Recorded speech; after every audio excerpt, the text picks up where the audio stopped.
How could they have violations related to childcare if there was no kids there? Yeah, the way they're operating inside of there, they had the violations. Those people are not able, they were operating. Wow. How did they get violations if there were no kids there? Oh, well, Why are all the windows blacked out? why are they blacking out windows with kids in the building? We are truly in the timeline of MAGA wanting to like creep on little kids. Even if one of these businesses is operating, why should any American be happy with daycares ran by all Somalians? And that's the self-report. That's what this was always about. Tim Waltz, he's been talking about fraud since 2019. That's the point. You didn't expose anything. And the Because fact Somalia is, what are is Somalians Captain known Phillips. for? Pirates. He's doing it again! Who do you think are the 3 most benevolent billionaires? What do you mean by the word benevolent? You don't know the word benevolent? That's like the #1 God word. I have quite literally saved America. This guy thinks he's a legitimate gift from God, sent down from the heavens to save us money in fraud from Somali pirates. That's what he thinks he's doing. All right, ladies and gentlemen, boys and girls, and something in between or whatever. You know, God bless. You do you. This looks interesting. It's Nick Shirley talking to Andrew Callaghan. I don't know, man. I wasn't a big fan of his coverage. You know, I wasn't a big fan.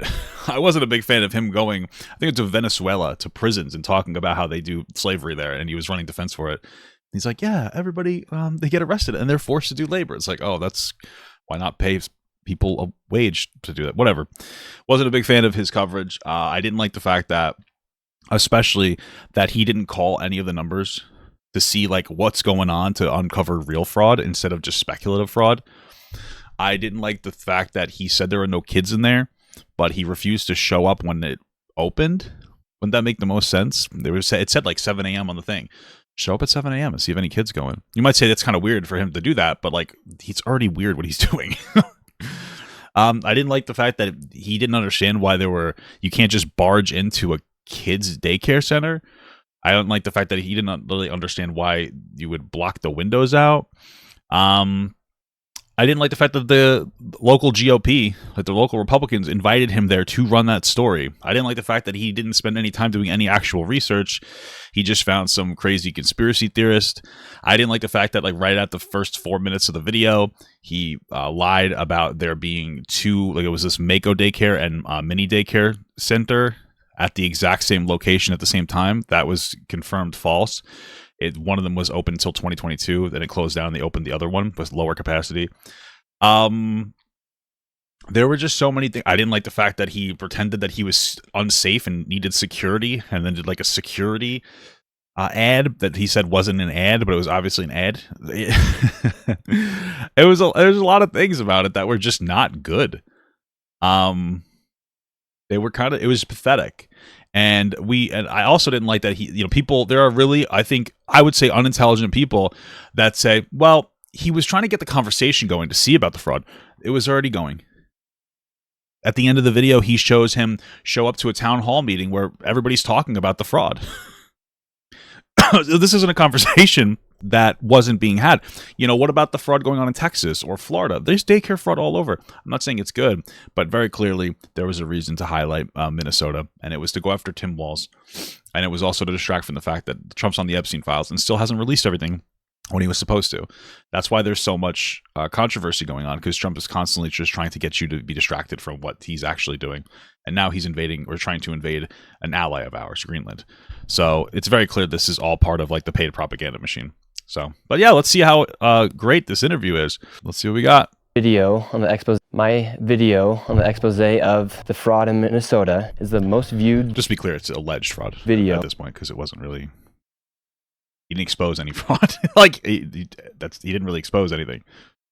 Ever by a creator, longer than 10 minutes than anybody other than the name of Mr. Beast. Dude, anybody other than the name of Mr. Beast. Okay, just to be clear, like watching a video for 5 seconds on Twitter gives you a view, but okay, that's great. Altogether, it did around 500 million views.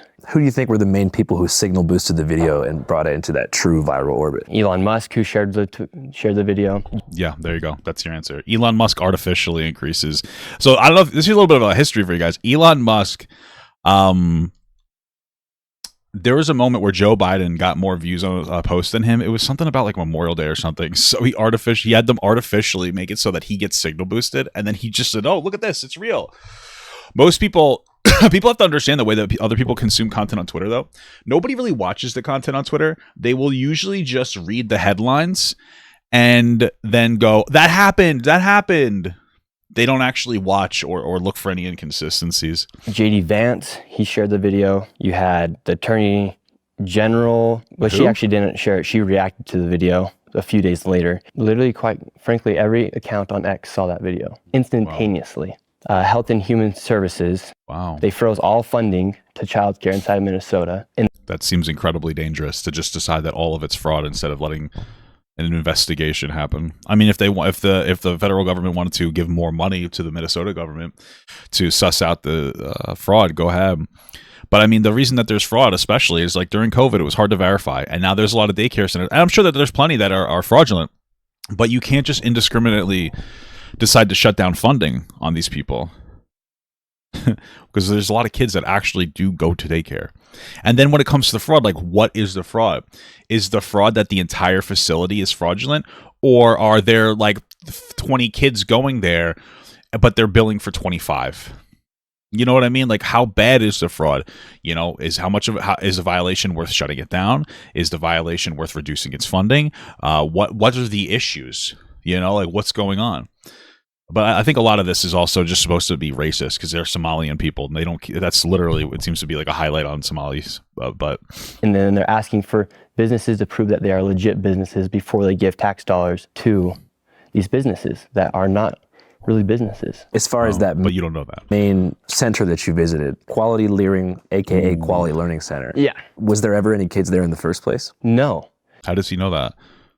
So that daycare center, it's been operating fraudulently. It's actually had over 90 violations over the past few years. Okay. And the day that I went there at 11 a.m. Their operating hours are from 2 to 10 p.m. They're not saying. Oh, then you should have been there the whole. Why didn't he show up the whole day? Let's just be clear. Like, the Leering Center, it's a spelling mistake. I don't know. I'm from New York. We have so many like fucking Hispanic and Asian people. Like, if you go to like an Asian town in New York, they spell every English thing wrong. It doesn't faze me. I don't care that they spelled Leering wrong. It's not really a learning center. Maybe it was fraudulent. You showed up at 11. Why didn't, like, this is one of the things that bugs me about his research or whatever. He didn't do any research. It's like, if you're an investigative reporter, why were you there for 15 minutes at 11 o'clock in the afternoon instead of being there the whole day? There are people who do night shift jobs. And that's actually not legal. So you said you went there at 11. What's not legal? The day that I went there at 11 a.m. Their operating hours are from 2 to 10 p.m. They're now saying. And that's actually not legal. What's not legal? What is not legal about that? Is he, I don't, if you want to say like, hey, listen, I think that maybe they're intentionally running 2 to 10 to do fraud. Sure. Okay. Maybe. But how is it not legal? Okay. He's just saying things. So you said you went there at 11 o'clock in the morning? Yes. And their operating hours are between 2 and 10 p.m.? Allegedly. But if that is true, would it have made sense that you didn't see any kids there? Yeah, it would have made sense if I didn't see children there. Either way, whether I was there when kids were supposed to be there or not, why are all the windows boarded up? Because there's kids in there, and they're not boarded up. Just to be clear, the use of the term boarded is very intentional. The windows aren't boarded up. The windows are blacked out. Boarding up a window is very different than blacking out a window. Like, it looks like they have like some kind of stained glass on there. And they have some blackout, and that's not even a window, that's a door, right? And if you're sitting here and you're like, well, Papa Gut, I don't understand why the buildings look like that. They look like shitty old factories. Probably are. That's how American infrastructure works. If a business shuts down and you have an available building, especially for poor people, let's be fucking real, they're not going to invest and build a new facility. They're going to say, okay, go repurpose. We're going to have you repurpose this old, building. That's the way that it works. So hey, go repurpose this old factory, make it a daycare. They're gonna just put some brown kids in there. That's how they operate, dude. Or why are all the windows blacked out? Why is there no phone number that leads to anywhere? Wait, how do you know that? He's lying. So here's the thing. I'm going to tell you, like, when he asked this question, why is there no phone number that leads to anywhere? He's lying. And the reason that he's lying, and you can confirm that he's lying, is because why didn't he just show us calling the phone number and like that leads to nowhere. Why wouldn't he just show us like, hey, look, I called this place and there was nothing there? Why wouldn't he show us him calling them? Why would you leave it out of the video if that's true? It doesn't make any sense. What he's saying is very clearly a lie. Businesses are supposed to be operating to serve children. People should be able to check in their child there and their children into these daycares. It's literally impossible. Did you see some of the footage? How is it impossible though? Released by CBS Minnesota affiliate station that showed kids entering and exiting the facility? Yeah, the one on the ABC. Mm-hmm. Yes. The ABC? Okay. So that one received over $1 million. It's licensed for 40 children. CBS, I believe, they go in there the day after I had posted my video. Obviously, they're going to have children there when they're getting all this heat. Maybe it could be a whole big conspiracy theory, or maybe there was never a problem in the first place. Like maybe there was never a problem in the first place and he just went there at times that were opportunistic for somebody that wanted to lie. I take my kids here, 2 o'clock to 10. Yeah, there's a lot of kids inside. And same thing at that daycare. Why are all of the windows blacked out? This is a daycare. Why can't a lady just give me a paper to enroll a child? I don't understand this whole idea of like, why are the windows blacked out? I don't understand, like, we are truly in the timeline of MAGA wanting to like just creep on little kids. I don't understand. I think that Trump being on the Epstein list and being best friends with a pedophile, I think that made everybody think pedophilia is okay. Because like, it's fine to be curious. It's fine to say, this whole Minnesota thing seems really fishy. There's obviously fraud. They should investigate it. That's a fine perspective. But asking questions like, hey, why are they blacking out windows with kids in the building? I don't know how to answer that to somebody that's not a completely stupid fuckface moron. It's okay to be skeptical and all that. But when you ask me an idiot fuck question, hey, why are they blacking out windows on daycare facilities? The answer is because pedophiles want to go there and peer inside the windows. I don't know how, and if you don't realize that without, like, I just can't talk to you. You're not somebody worth engaging with. You're the lowest common denominator in society. And that's just it. I don't know how else to talk. Like, there's no other way to talk to you.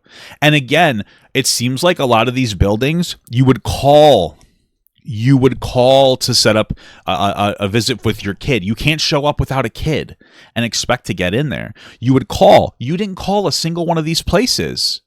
He showed the number, but he didn't call. Why not call and say, hey, I have my kid, little Joey. I want to place him. Can I have an appointment? And you want to know why? Because he probably did. And they probably said, oh, yeah, sure, come on in. He's lying. This door is locked. This facility is licensed for 40 children. Well, I guess maybe I'm just trying to think from all perspectives and help you clear up some misconceptions. Yeah. I mean, I figure like if you're going with a camera and like 3 or 4 dudes, some of whom were like larger security looking guys, some had face gaiters on, maybe They had face masks on? Why the fuck? Wait a minute. Why the fuck would they open the door for somebody with face masks on? What the fuck? There's a fear that there's like something weird going on, or just not face mask, by the way. When I say face mask, I mean like they have like a whole fucking ski mask on. That's not a face mask. Seems unfamiliar, and they feel like they don't want to let you. Like, I'm not talking about like a COVID mask. But Yeah, they might feel that fear, but if they're operating legally, why would they have anything to fear? And What? Maybe because I'm so confused, dude. I think that our brains are cooked. I don't know why. You don't know why a bunch of people wearing a fucking like a ski mask for no reason, banging on the door to see kids would strike a little bit of fear in them. What? Yeah, why do you have a privacy? How come you have a privacy window on your bathroom? What are you trying to hide? neighbors around it said they have not seen a child there for 8 years. And if you, Who has? Wait, who hasn't? why would they have anything to fear? And the neighbors around it said they have not seen a child there for 8 years. Who? The one guy?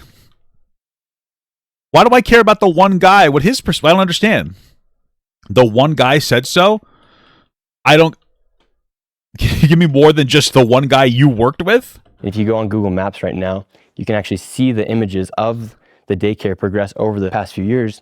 And starting in 2021, the door is boarded up from Okay. the image from Google Maps. So Sorry, what is this showing me? the image What is this showing me? over the past few years, and starting in 2021, the door is boarded up. Well, the door. Okay. maybe there's something. Is it always boarded up? I guess that could be something. Okay. Is all right. From the image from. Is that enough to do the hit piece video? Is that enough to justify not calling or showing up when the building opens to see if kids go in? Google Maps. So I think if you show that, it's actually pretty crazy to see. And then they move the building. Not really. And they open a door on the backside of the building as well, where they had a quality learning center. Oh, dude, he's actually incredibly stupid. So what he just said to me, or said to us, is like, yeah, they blacked out the one door and then they cut out a new door at the side. So COVID happened, they boarded up the front door for whatever reason, and they decided to cut a new door in the side for a new entrance. Oh, okay. Oh, wow. So they decided to just relocate the entrance of the facility? That's so concerning. One man's been living there since 2017, hasn't seen a single child. And when I go and post my video, you keep referencing this fucking conspiracy theorist. X, a lot of people were saying, well, Nick, you went during winter break. Well, actually, I went December 16th. School was still in session, so kids should still be going to daycare. The following days after the video then goes viral. That's not even my biggest issue. Why wouldn't you show up when it opened? I don't get it. It gets over 100 million views. They have a person come out and he says, no, we're open. I'm the manager. I'm the son of the owners. Oh, maybe he's telling the truth? Oh, wait, I didn't even know this. Apparently there were protests around that area during COVID, and people were driving their cars into the building. So maybe that has something to do with it. Maybe during COVID, the fucking BLM riots, some fucking people broke into the facility or broke the windows during the rioting. Okay, that makes sense. We're open. At that same time, simultaneously, the lady who's in charge, the Commissioner of Children of Minnesota, says the daycare closed a week ago. Quality Learning Center, which Brown says permanently closed last week. While we have questions about some of the methods that were used in the video, we do take the concerns that the video raises about fraud very seriously. So I filmed my video. Wait, where does she say that it closes? While we have questions about Quality Learning Center. The Commissioner of Children of Minnesota says the daycare closed a week ago. Quality Learning Center, which Brown says permanently closed last week. While we have questions. So they don't have her saying it. They have him, the other guy saying it. Questions about some of the methods that were used in the video, we do take the concerns that the video raises about fraud very seriously. I mean, I guess that could be an issue. That would be a significant issue. If they said that the Quality Learning Center had actually closed down, and they were incorrect about that, that raises an issue. That raises enough suspicion to investigate. It doesn't mean that his investigation was good in any capacity. I mean, this one seems like the Learning Center specifically seems sketchy, and the other reason is because like the breakdown is that Shirley visited the daycare centers, a bunch of them. Right afterwards, the Department of Children, I guess, whatever, Youth and Families Commissioner said that center closed a week prior to the visit. And then later that day, the media reports outside the facility observed children and parents entering the building, and an owner's son claimed that the video that he was that the center was back in operation. Then later, it apparently officially closed on January 6th, when its license was voluntarily closed by the provider, who would need to reapply. So I don't know if if I was a fucking freak brain conservative, I would actually go like, oh, there's might be some kind of, this one specifically might have like a weird conspiracy against it.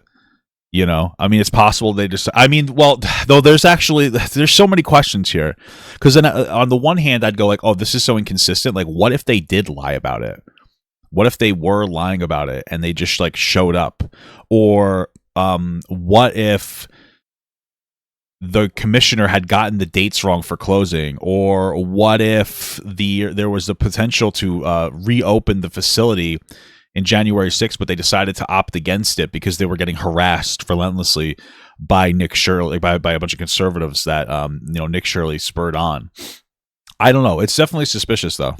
So I filmed my video. Daycare is allegedly open. Then a few days later, the lady says that the daycare was closed, while that guy is outside telling people that the daycare is open. I mean, it seems like that learning center has had a serious history of violations. Quality Learning Center, yes. Yeah, going back to 2020. Yeah, Sure. It's literally not a daycare. Right. but did you hear what he said? Hey, this one specifically seems to have a pattern of problems for the last 5 or 6 years that's been known about because it has violations. Hey, there's a lot of violations for this center. That's one of the problems. It's like they'll play this game where it's like, yeah, there's fraud there, and no one knew about it except for me, Nick Shirley. It's like, oh, but then like, how come they were investigating it then already? Oh, I can't answer that question. But how could they have violations related to childcare if there was no kids there? Yeah, the way they're operating inside of there, they had the violations. Those people are not able. They were operating fraudulently inside that daycare. Wow. Hey, Nick, you said that there was nobody there. Then how did they get violations if there were no kids there? Oh, well, non-answer. Fraud would mean there's no kids, but the violations relate to like poor safety conditions that put the kids in danger. And so why would they be operating, and why would Minnesota continue to be giving them millions of dollars if they're receiving all these violations? Oh, well, here's the answer. You're a dumb fucking kid. So a couple of things. First and foremost, if they needed the infrastructure, maybe I shouldn't be so mean, but if they needed the infrastructure for these kids, right? It's not easy to just close a facility down. That's number one. Number two, violations are going to happen even if you're running a really good operation because the auditing teams need to find violations. This happens at my wife's job all the time. She works with like people in the IDD community. They get violations for dumb shit. Like, oh, you're supposed to have an extra staff, or, oh, I don't like the way that this behavioral plan is worded, or, right? But they stack up. And usually, like, the general infrastructure is you get, like, violations. If they're bad, like, you usually have, like, I think it's 90 days or 30 days. It depends on the infrastructure to settle the violation. If not, it could escalate and you could potentially get shut down. So, like, that is something that just happens. You get violations at certain places. I mean, I don't know what else to tell you. It doesn't make it, like, uninhabitable. It's okay. That seems like a really valid question. Yeah. Why do you think Minnesota would be giving a daycare center with so many violations so much money? Well, that same man at Quality Learning Center who was saying that they were open after the commissioner was on the live stream saying they were closed a week ago was also partying with the mayor of Minneapolis. Is the manager of the infamous Learning Center in Minneapolis also one of the guys that was dancing in the back of Mayor Jacob Frey's election victory video? The one that went super viral where he thanks his constituents in Somali for re-electing him last month? Is that the same guy?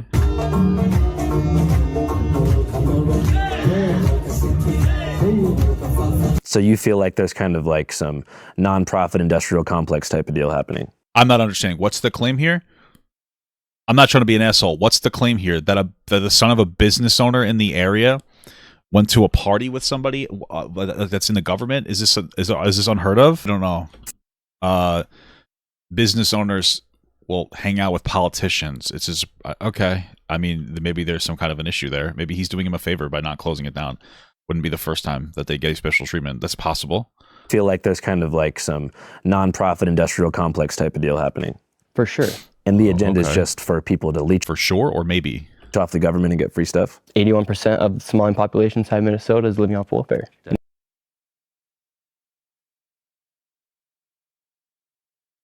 That's not what that says. It says 81% of Somalian households have welfare in them. I don't know how to explain this to you. This doesn't mean everybody in the house is on welfare. And who cares? Okay. I mean, maybe. But okay. I mean, usually immigrants that come here are going to be on welfare, especially since we have like our job market is disappearing to some degree. But I don't think, okay, there are people who come here that are poor use welfare. Who would have thought? And 89% of the fraud being committed inside Minnesota is by the Somalian population. It's important to note that 89% figure does not represent the entire Somali population of Minnesota. What is this? Feeding Our Future, fraud cases. Approximately 89% of the individuals charged in the massive Feeding of Our Future pandemic relief. Feeding Our Future pandemic relief fraud case in Minnesota are reportedly Somalian Americans. The specific case involved an alleged 250 to 300 million in fraudulent claims, making the largest COVID-19 related fraud case. Okay. This isn't 89% of Somalians are doing it. This is 89% of specifically the Feeding Our Future, like a COVID program.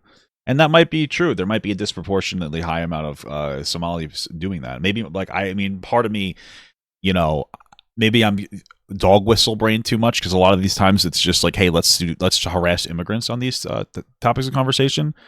But like, yeah, the problem here is that this is like, the problem is that every time we reference something, it's like, hey, a bunch of people were charged.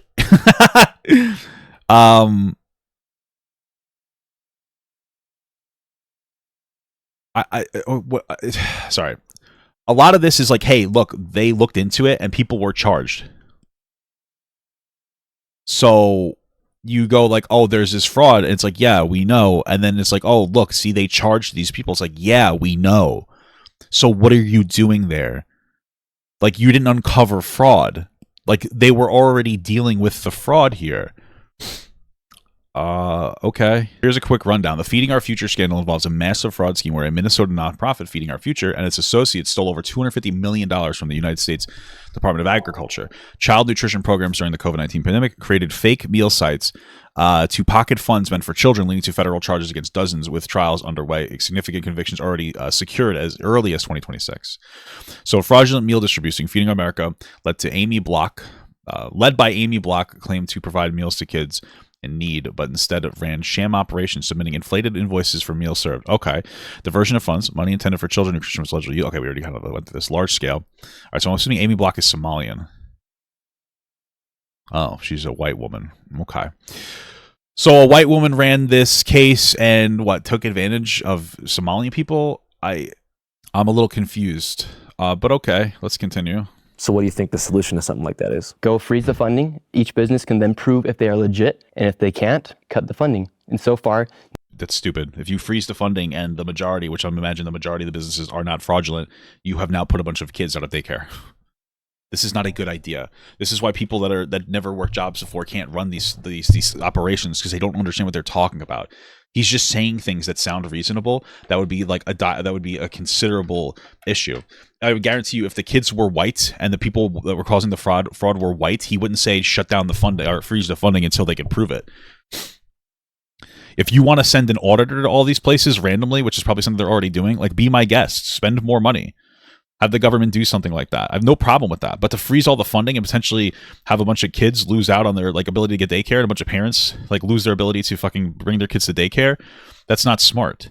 No business has sent any information to the HHS showing that they're legit as of today. They've had 3 days to do it. They haven't. They have 3 days? What do they need to do? What's the information do they need to send them that would show that they're legit? 3 days doesn't seem like enough time. What? Been able to prove it. They haven't even tried to make the effort to show that they're a legit business. First it was closed, then it was open, and now we've confirmed it's closed again. That's all after the owners recently rejected allegations of stealing taxpayer money. Do you trust America and the government specifically to handle our taxpayer funds correctly and properly if they have access to more of them? No, I don't think any of us should. I mean, just last year alone, over $120 billion were misplaced. So you have a general distrust in the government? No, I don't have a distrust necessarily in the government, but do I think we should trust the government 100%?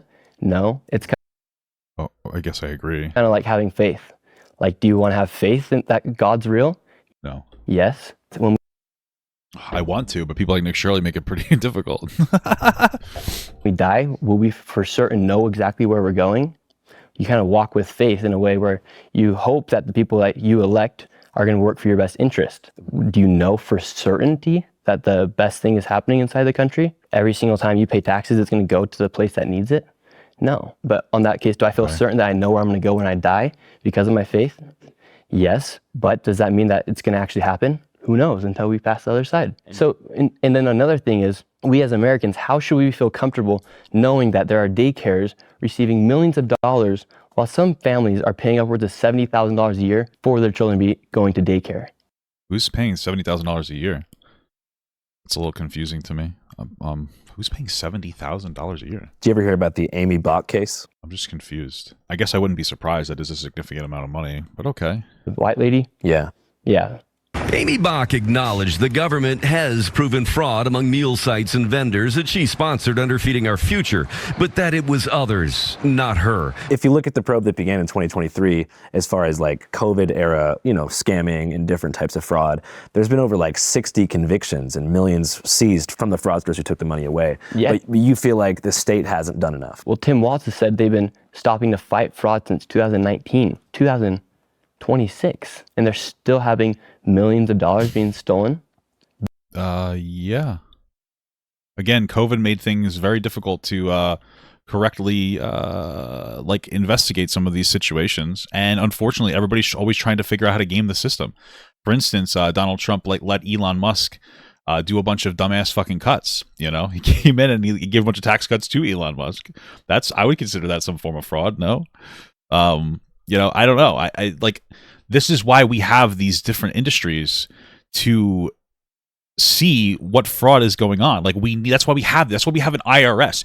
This is one of the things. It's like we're like, oh, there's still fraud going on. That makes no sense. Really? Like, do you think that everybody would pay their taxes if we didn't have enforcement metrics? You say no. That's why when Biden upscaled the IRS, we took in like a lot more money, because they were holding, especially people with a lot of money, I think it was households with $400,000 and over, they were holding them more accountable and making them pay their taxes. We live in a society of people who want to take advantage of the system. And it's like, it happens. Like, I don't know what else to tell you. Like, the fraud doesn't just go away forever. This isn't like a magical, mystical land that we live in. So, like, a lot of these questions are so stupid. Oh, how come all the fraud doesn't just disappear forever? I don't know how to answer that question, because like a human nature, the same reason why you don't want communism is the same reason why there's fraud that doesn't just magically go away. That's the answer to that question. Because you know that human nature will take over and people will take advantage of it. That's the same reason why we get fraud, because human nature takes over. I don't understand. I don't know how else to communicate this to you. But the existence of fraud and the fact that it like more other fraud pops up as you knock down some examples of fraud and other ones pop up. That's just the way human nature works. Billions of dollars. Breaking political news out of Minnesota. Governor Tim Walz, who of course was the Democratic nominee for vice president in 2024, has ended his re-election bid for governor. This comes as pressure has been growing around this widening welfare fraud scandal. He's just walking around the building. We've got conspiracy theorist right-wing YouTubers breaking into our daycares, demanding access to our children. So I've decided to step out of this race, and I'll let others worry about the election while I focus on the work that's in front of me for the next year. Can we just talk about how like horrible of a response this is? We've got some crazy guy banging on the doors and trying to break their way in and look at kids and... Okay, fair enough. So what are you going to do about it? I'm going to drop out of the election. Oh, okay. What the fuck? And I understand that, he's saying that his family's getting harassed. And I would not doubt that. I guarantee that that's happening. But it's tough to, it's just kind of tough to talk about how, like, you think everything, like, oh, all these people are bad. You got Nick Shirley coming in here fucking around. And then your next line is like, yeah, I'm not going to run anymore. Like, it looks weak and it looks like you're lying. That's how people are going to interpret it. I have quite literally saved America millions of dollars. That's why you saw the mainstream media attack me instantaneously after I exposed $100 million in fraud. Why would they? This kid's living in a fucking dream, man. Holy shit. Not go investigate the fraud? Why would they investigate? They've been investigating the fraud. What are you talking about? Investigate the person who investigated the fraud. Where does that $100 million figure come from specifically? Yeah, so you had all the daycares. With the daycares alone, you had millions of dollars in fraud. And then inside of the home healthcare businesses, they were warehouse-styled and industrialized buildings where you had 14 of the same healthcare companies all working within the building. And I don't understand this. Like, he says you had 14 of the same healthcare things. And then you look, and it's like, okay, how many are here? 1, 2, 3, 4, 5, 6, 7, 8, 9, 10, 11, 12, 13, 14, 15, 16, 17, 18, 19, 20. There's 20 things listed here. Let's see what we got. We got the African Immigrant Community Service. Well, that's not a healthcare. Dollar General. That's not a healthcare. Then you have daycare.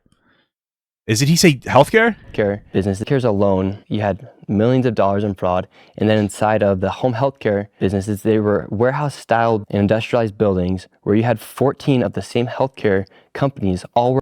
Okay, so 14 of the same healthcare companies. Okay. So we have a daycare. Well, okay, then we have one daycare. Then we have a trading facility. We have a law office. We have a consulting office. And we have a Helping Hands home care. That's different from healthcare. So far we have no doubles. Then we have a senior care. That's not the same. Then we have a health services. Maybe that's the same. That's not going to be the same as a senior care or a home care or a daycare. So those are all different. So then we have another home services. There we go. There's a duplicate. We have Helping Hands home and Itsaka home. Okay, there's one duplicate. Then we have an express facility. I don't even know what the fuck this is. Logistics and supply. Midwest Quality Home Care. There's another duplicate to a home care. So now so far we have 2 duplicates. This thing is another healthcare. Okay, we have another home healthcare facility. So I think that makes 3 home healthcare facilities. Okay. Then we have something health. I don't know what that is. A coffee place, a distribution place, safari services, and 2 different, like a Somali community center, and then like Somali Benadiri, whatever.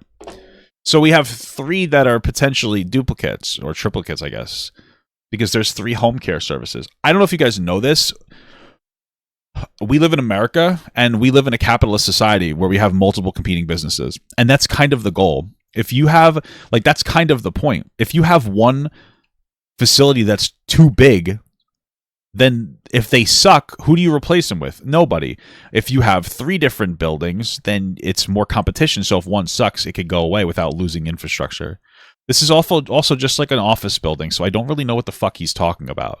But okay. Healthcare companies all working within the building, and they could not even give you a rate. We know how expensive healthcare is, and they're giving these companies. I don't think that you understand how expensive healthcare is. I think that you just say things. These millions of dollars, and the man David, who's in my video, he's the one who has the statistics and has the numbers on how much these businesses were operating. It is far worse than anybody can imagine. You heard it's 7 to 10 billion and maybe more, and now the numbers have been revised and put out there publicly that they think it's more like 8 billion. How did you come into contact with David? He just messaged me on Instagram, and he said, Nick, I have the information about the fraud taking place here inside Minnesota. I've been looking into it for years. I have somebody from inside the Capitol who has given me the numbers of CCAP funding. I've been trying for years to expose this fraud. Nobody will listen to me. Please give me a call. Has he shown you that data? Yeah, that's what's inside the video. When you see the video and the screenshots of the CCAP funding, that's all straight from the Capitol of Minnesota. So who is David's source? David's source, he has somebody inside the Capitol. Who's David's source? And you don't know and who that's it is. Public information as well. Who is it? Who is the person's name? Yeah. The lady's name, I did not work with her. However, the information that was provided, I can't tell you her name right now. Okay, so then how do we know any of this is credible? But I could find it on X because, but she's also inside the government there inside Minnesota. But you. Okay, so he's saying that there's a lady, and I can't tell you her name, but she might exist, and we don't know, and we don't get access to it, and we haven't verified any of this information yet. Okay. You like fact checked all that and you looked it all up. Yeah, David, all those numbers are straight from the Capitol. So a couple days ago, Minnesota State Representative Lisa DeMuth said that her Republican caucus had been, quote, working with you ahead of your coverage. How do you respond to that?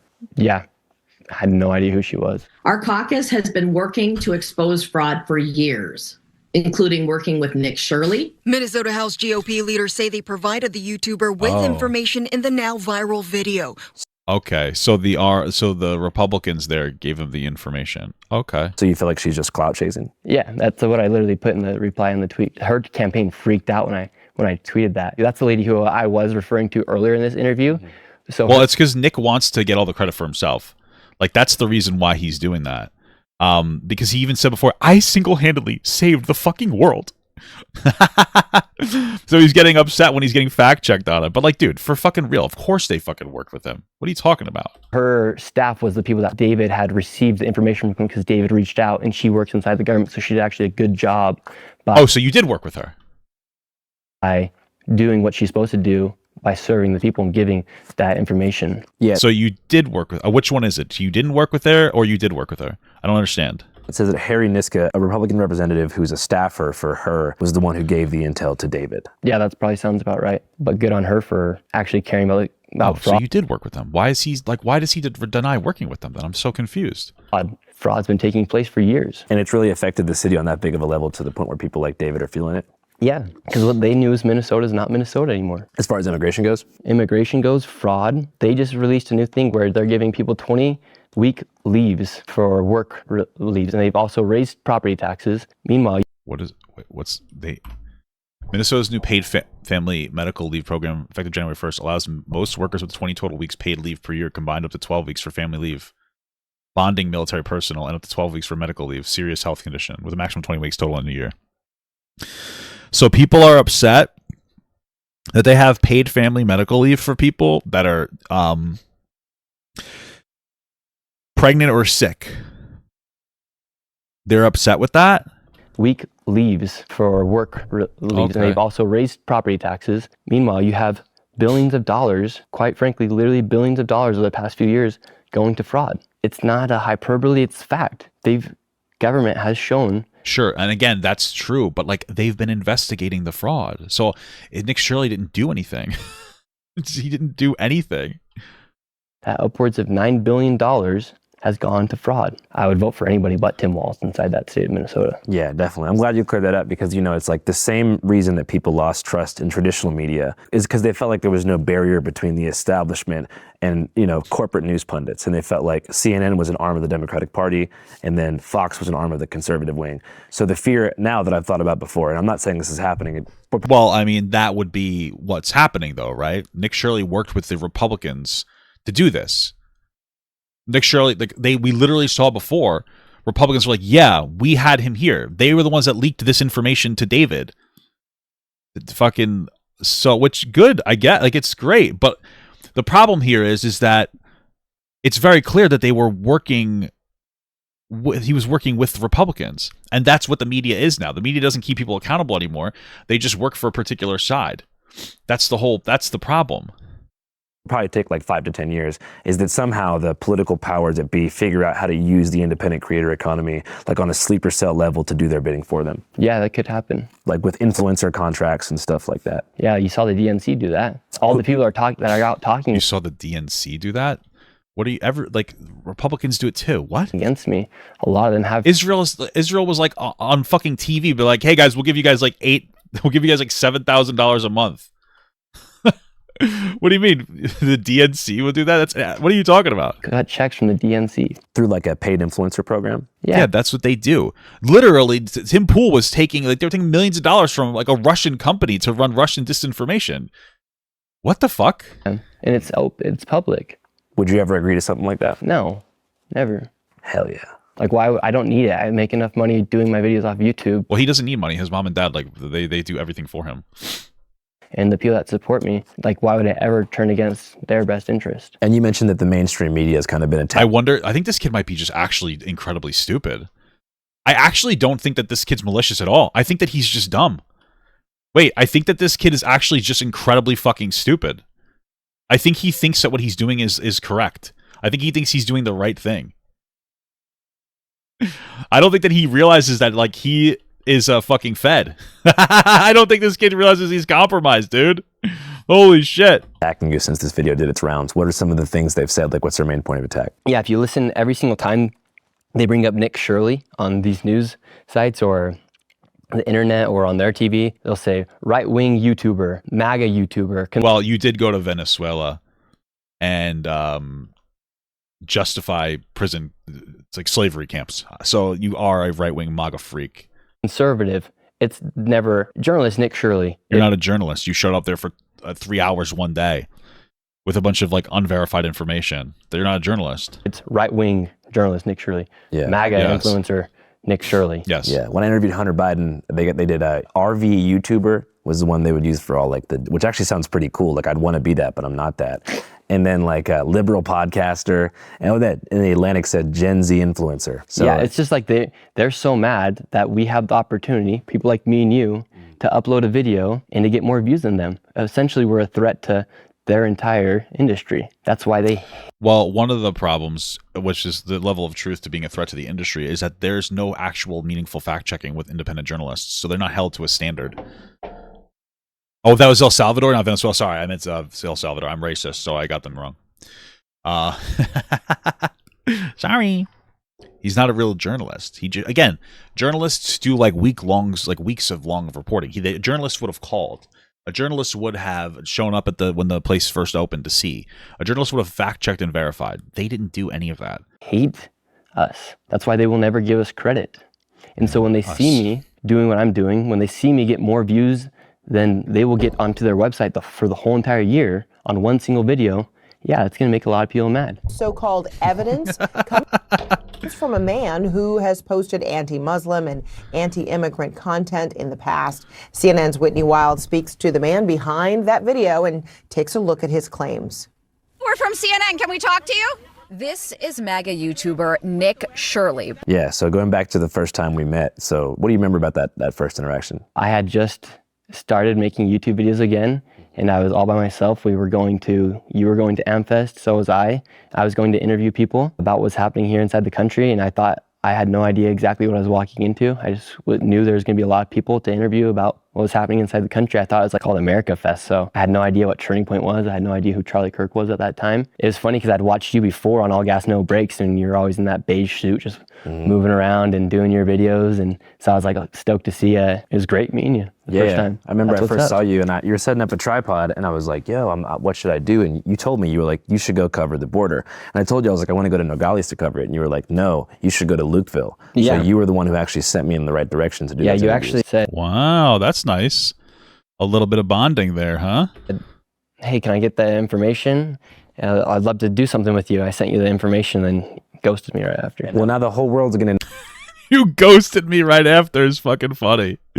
He's so fucking butthurt about it. know that there wouldn't have been a border video without my guy Nick right here. It's the truth. And then you ghosted me. The truth. Was that, so you said you had just started making videos in 2023, but had you done interviews before that? Yeah, so I had actually started, I've been doing YouTube since 2017 when I was a sophomore in high school. I started. He literally has only done YouTube as a job. Like, he's never actually worked a real job before in his life. I think that there's a pretty profound like lack of grounding there.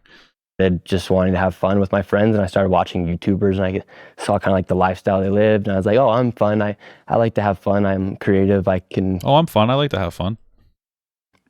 Be entertaining. I could do YouTube. Like a lot of us think when we're in high school, like how many. Well, he really can't be entertaining. That's why he has to do a bunch of made up fucking bullshit, unverified claims, bullshit. How many discussions have you had with your friends where you're just like, bro, I could do this. I mean, like, he really did get in on like the right time. I don't think he's very self-aware. I don't think that he knows anything. He's a sponge. Like, a bunch of people can just use him as a tool. That's all he pretty much is. That could be us. You know, most YouTubers wouldn't come in here and capture this because of political stuff. You know what? I don't care. We're out here, baby. Like and subscribe. Let's go back to the young Nick Shirley. Where'd you grow up? Yeah, so I was born here in Utah, spending a lot of time with my family, friends, playing football, basketball, soccer, track, you name it. Sports was my entire life when I was younger. True American life. Yeah, true American life, going to church, getting decent grades, having fun, hanging out with friends, riding your... I don't know if I would believe that you got decent grades, but okay. Bike around. And you said the church. What kind of church? Yeah, so member of the Church of Jesus Christ of Latter-day Saints. Is that the same thing as Mormons? Yeah, but we don't call... Some Mormon? Okay. Yep, that's definitely credible. Call ourselves Mormons now. Because of South Park? No, it's just we're not Mormon. We don't follow Mormon. We follow Jesus Christ. So we actually want people to refer to us and know us as members of the Church of Jesus Christ. So Joseph Smith is not a prophet? No, he's a prophet. In addition, okay, so he's a Mormon. In addition to Jesus? Jesus is a savior. Oh, okay. He's also a prophet, but he's also our savior. He's your savior, he's my savior, he's everyone's savior. Thank you. So what do you think is the main thing people get wrong about LDS? We're Christians. We're just people who love God and love Jesus. And yeah, we do follow higher standards. No drinking, no smoking, no sex before marriage. Go to church on Sunday, follow the 10 Commandments. Follow the Bible. Cool. We follow the Bible. One of your earliest That's really rad, man. I really like that. It's really rad. Videos that you now deleted was about some of those loopholes. Oh, yes. About soaking. Have you ever thought about soaking here at BYU? No. Because there's a lot of misconceptions on that, and that's not right. Soaking's not right. Is it real though? Soaking is when I think soaking is when you just put your penis in a girl and you just sit there, and then sometimes you can cheat by having somebody else shake the bed, and then they'll shake the bed for you so that you can have sex without doing any real stuff. Cool stuff. I interviewed people at BYU, and they might have said it was. So you think it counts? Yeah. Oh, 100%. Yeah. 100%. Wow, the rumors are true. Kids here at BYU actually do soak. They soak and they hump. Definitely. I think that's like my biggest advantage, that I think don't really have many vices, whether it be pornography, whether it be alcohol, whether it be cigarettes, whether it be vapes, whether it be nicotine. That stuff doesn't tempt me. And you feel like living. Oh, okay. I just like, I'm not trying to be that guy, but you know, all the commentary and coverage from him aside, I think that's just fucking lame as hell, man. Not having any vices. Like, what an unrelatable thing, bro. Like, fucking jerk off. Do something, man. Be cool. Smoke cigarettes. Have an addiction. Like, I'm not trying to be that guy. I'm just like, I want to relate. How do you talk to somebody who's a 23-year-old, like, fucking virgin, who's never worked a real job in his entire life, who's part of the Mormon church, who thinks that, like, having sex is wrong? I don't understand, dude. I don't know. Like, how unrelatable. I don't know. A clean life that way gives you like a journalistic superpower that allows laser focus, so you can just become a content machine. No. It's kind of what you're doing. Well, that's just who I am. But I mean, I feel like if you drank and partied and stuff, you might not be able to make as many videos. Well, if I drank and partied, I wouldn't be able to show up to my job at McDonald's. You'd probably be able to hold down a McDonald's job if you had some years. But if you're referring to being on time and all that stuff, and I'm talking about the sheer volume of content you've been doing. Bro, he's like giving him a compliment. He's like, "Oh, that's how you do stuff. That's like how you do so much work." He's like, "No, that's who I be." He can't even take a compliment. What I produced over the past year. I'm a highly functioning person. Yeah, congratulations. Thank you. Yeah. Did I miss something? Why was this so argumentative? Oh, definitely. I think that's like my biggest advantage, that I don't really have many vices, whether it be pornography. Living a clean life that way gives you like. That's whether it be vapes, whether it be nicotine. That stuff doesn't tempt me. And you feel like living a clean life that way gives you like a journalistic superpower that allows laser focus, so you can just become a content machine? No. I gotta listen to this again. I'm so sorry. Wow, the rumors are advantage that I don't really have. You actually do soak. They soak and they hump. Definitely. I think that's like my biggest advantage, that I don't really have many vices, whether it be pornography, whether it be alcohol, whether it be cigarettes, whether it be vapes, whether it be nicotine. That stuff doesn't tempt me. And you feel like living a clean life that way gives you like a journalistic superpower that allows laser focus, so you can just become a content machine? That's a nice compliment. Okay, what's the answer? No. Oh, why? What? It's kind of what you're doing.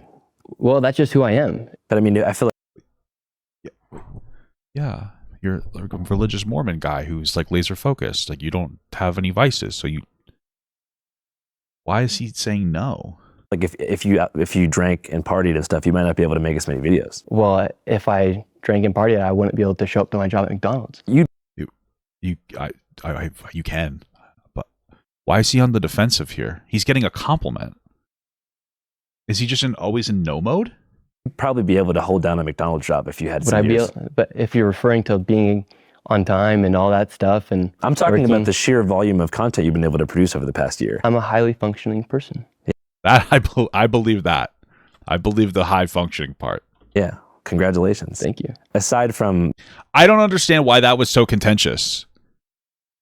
Like, I don't understand why. Like, I don't understand how Andrew was just like, "Hey, man, like, you don't, you're a very religious guy, and you don't have vices. That's probably how you're able to be so content successful." No, that's just how I am. I don't really understand.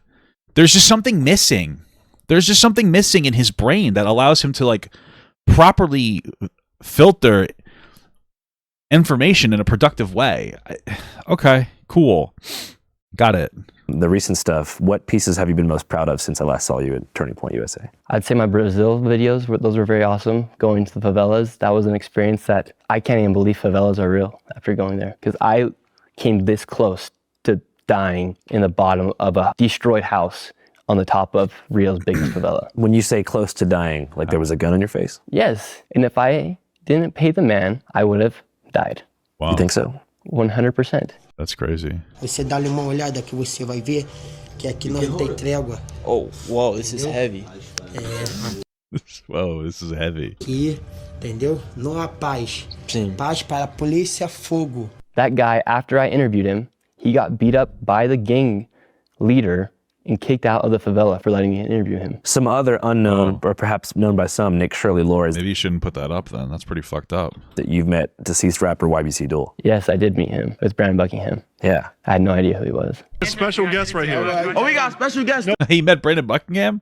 By the way, what's the fuck's going on with Brandon Buckingham? Isn't this guy was in like the fucking hospital with a horrible issue, was he not? Is he alive? He's just been fucking crickets since then. Damn. I wonder if he's all right. All right. Yo, listen, this is Nick Shirley from Salt Lake City, Utah. The Latter-day Saints, the Mormons. You ever heard of the Mormons? This is the first Mormon, the first Church of Latter-day Saint member ever to be out here in Philly like this. Just like that. Just like that. Feet on land. Look at his sneaks though. Yeah, so that was an equally, I would say, or similar. Hey, he's got the New Balance fit. Look at that. Really dangerous. Yeah, scenario. no, I'd say the America hoods are about just as dangerous as the favelas. For instance, Chicago, you have armed militias walking around Chicago as well. Same within Philly. Think about how many young people are dying because of gang violence. Like, I loved your video you did in Baltimore about them kind of combating that and showing that like community really can make a difference and people really need to be looking out for one another because it's not worth dying for. So going back to high school, right? Sure. So you said that after high school you went on a mission trip, right? Yeah. Where to? Chile, Santiago. Is that where you developed fluent Spanish? Yeah, I actually was fluent in Spanish when I was younger. When I was Oh shit, can we hear it? here in Utah, when I was growing up, I was in a Spanish immersion program from kindergarten to 4th grade. Spoke Spanish fluently, moved to Washington. Similar to you, moved up to Seattle area. Wait, I'm not trying to be an asshole. Can you speak Spanish anymore, or did it go away? Did he just lose the ability to speak Spanish fluently? Like, how does that is that a thing? I feel like fluently is a lot. I feel like you wouldn't lose the ability to speak Spanish fluently. You would kind of just have that permanently. No? Area. I didn't practice my Spanish anymore. I lost it. Decided to go on this mission. You just lost it? Thing for our church, and they sent me to Chile, Santiago, and I don't think he ever spoke fluent Spanish. I was gonna be honest with you. Learned Spanish again. What's the purpose of a mission trip? Yeah, you're there to go share the gospel, the restored gospel of Jesus Christ, and to teach people about Jesus and give them the opportunity to come into Christ, and if they want to follow, or if you just want to teach them about Jesus, that's all you're supposed to do. At what point? Wow, that's something. Okay. Did you start to really take political interviewing seriously, and why did you dive into that realm? Well, I think when I started seeing people get trafficked into the United States from the border and started seeing mass corruption with inside the government, I just couldn't believe that Like, what is he specifically talking about? met somebody at the border. She gives me her WhatsApp, and the next day she texts me and she's in New York City. I was like, how is... What did she say? I met somebody at the border. She gives me her WhatsApp, and the next day Hola, buenas noches. Soy... Okay. She texts me and she's in New York City. That doesn't really seem very skeptical. It seems more, the bigger issue is like, how did she get to the border in the first place? But if she came to the border and she was there legally on like an asylum seeking thing and they put her in New York, why is that sketchy? I was like, how is this happening? How are people just being trafficked around the country? That's not trafficking. Dude, when he said trafficking, I thought he was talking about how there are a lot of like vulnerable people in these other countries that want to come to the United States, so they have like criminals traffic them to the United States. That's a thing. They'll have criminals like traffic you into the United States or to the border. Usually what they'll do is they'll find people and that are like they're desperate people that are looking for like to get to the United States, and they'll take a bunch of them and they'll dump them somewhere on the border so that they have to get processed for like asylum seeking while they like smuggle drugs into the country. That's what I thought he was talking about. Not that they come to America and then they get processed and then sent to a different state like in New York. That doesn't sound like trafficking to me. How are little kids just coming over here? How's there a 15-year-old girl, or I think she was 17-year-old girl from Dominican Republic, all by herself? How are people doing this now? They probably leave the kid there at the border because she has a better way to get. She's probably going to have a higher chance of getting in there alone than with her parents. The parents are probably like, we'll just have her go by herself. How's the government enabling this to happen? I remember going to the border for the first time, and I saw migrants coming over the border. I'm like, oh my gosh, what's going on? Like, shouldn't they be running away? Wasn't Governor What? Abbott, the one transporting people from the Texas border to New York City? Yes. So you feel like there was mismanagement of the border on an executive by... He just said yes. He just like admitted that he was like lying. Abbott, like if Abbott's sending them to New York, I don't understand. This is the problem that I have with Nick Shirley. She's like, oh, I met a girl and she was at the border, and the next day she was in New York, and I was like, that's crazy. She got trafficked. And then he's asked, well, didn't Governor Abbott of Texas send them to New York because like people in New York to some degree are like making policies, but like people in New York are contributing to the vote, like the policy making vote, but they don't have to deal with like illegal immigrants coming across the border. So Abbott sent them up there. Oh yeah, that did happen. So then you know that it's not weird, but you said it was weird and it was traffic. Like this is the problem I have with him. Like he knows exactly what's going on around him, and then he just lies about it.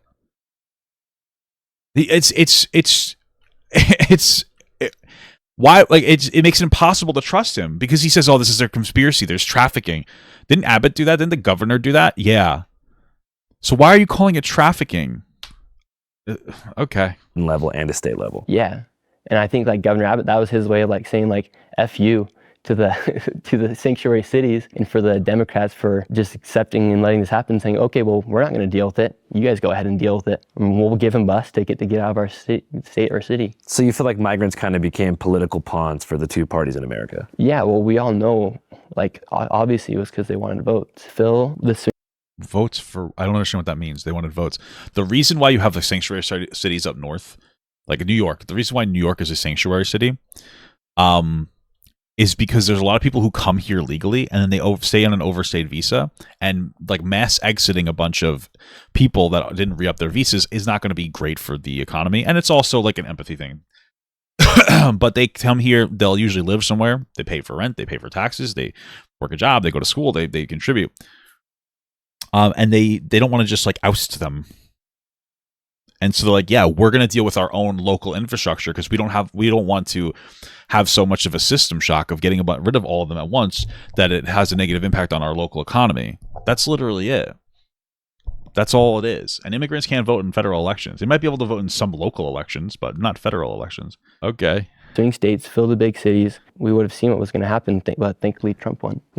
Yeah. It's interesting, though, because there's always this argument of like, yeah, Democrats want a bunch of like brown people from other countries because they'll vote how they want them to. But it's like, you do realize that if you got the white people from other countries, they're going to vote Democrat too, right?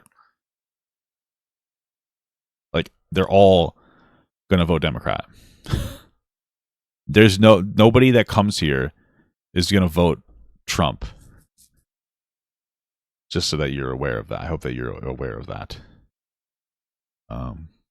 What do you think Trump's doing so far this term? I think Trump's delivering. Yeah, and then the Dems tried to pass a border bill. No, it's not just the Dems that tried to pass a border bill.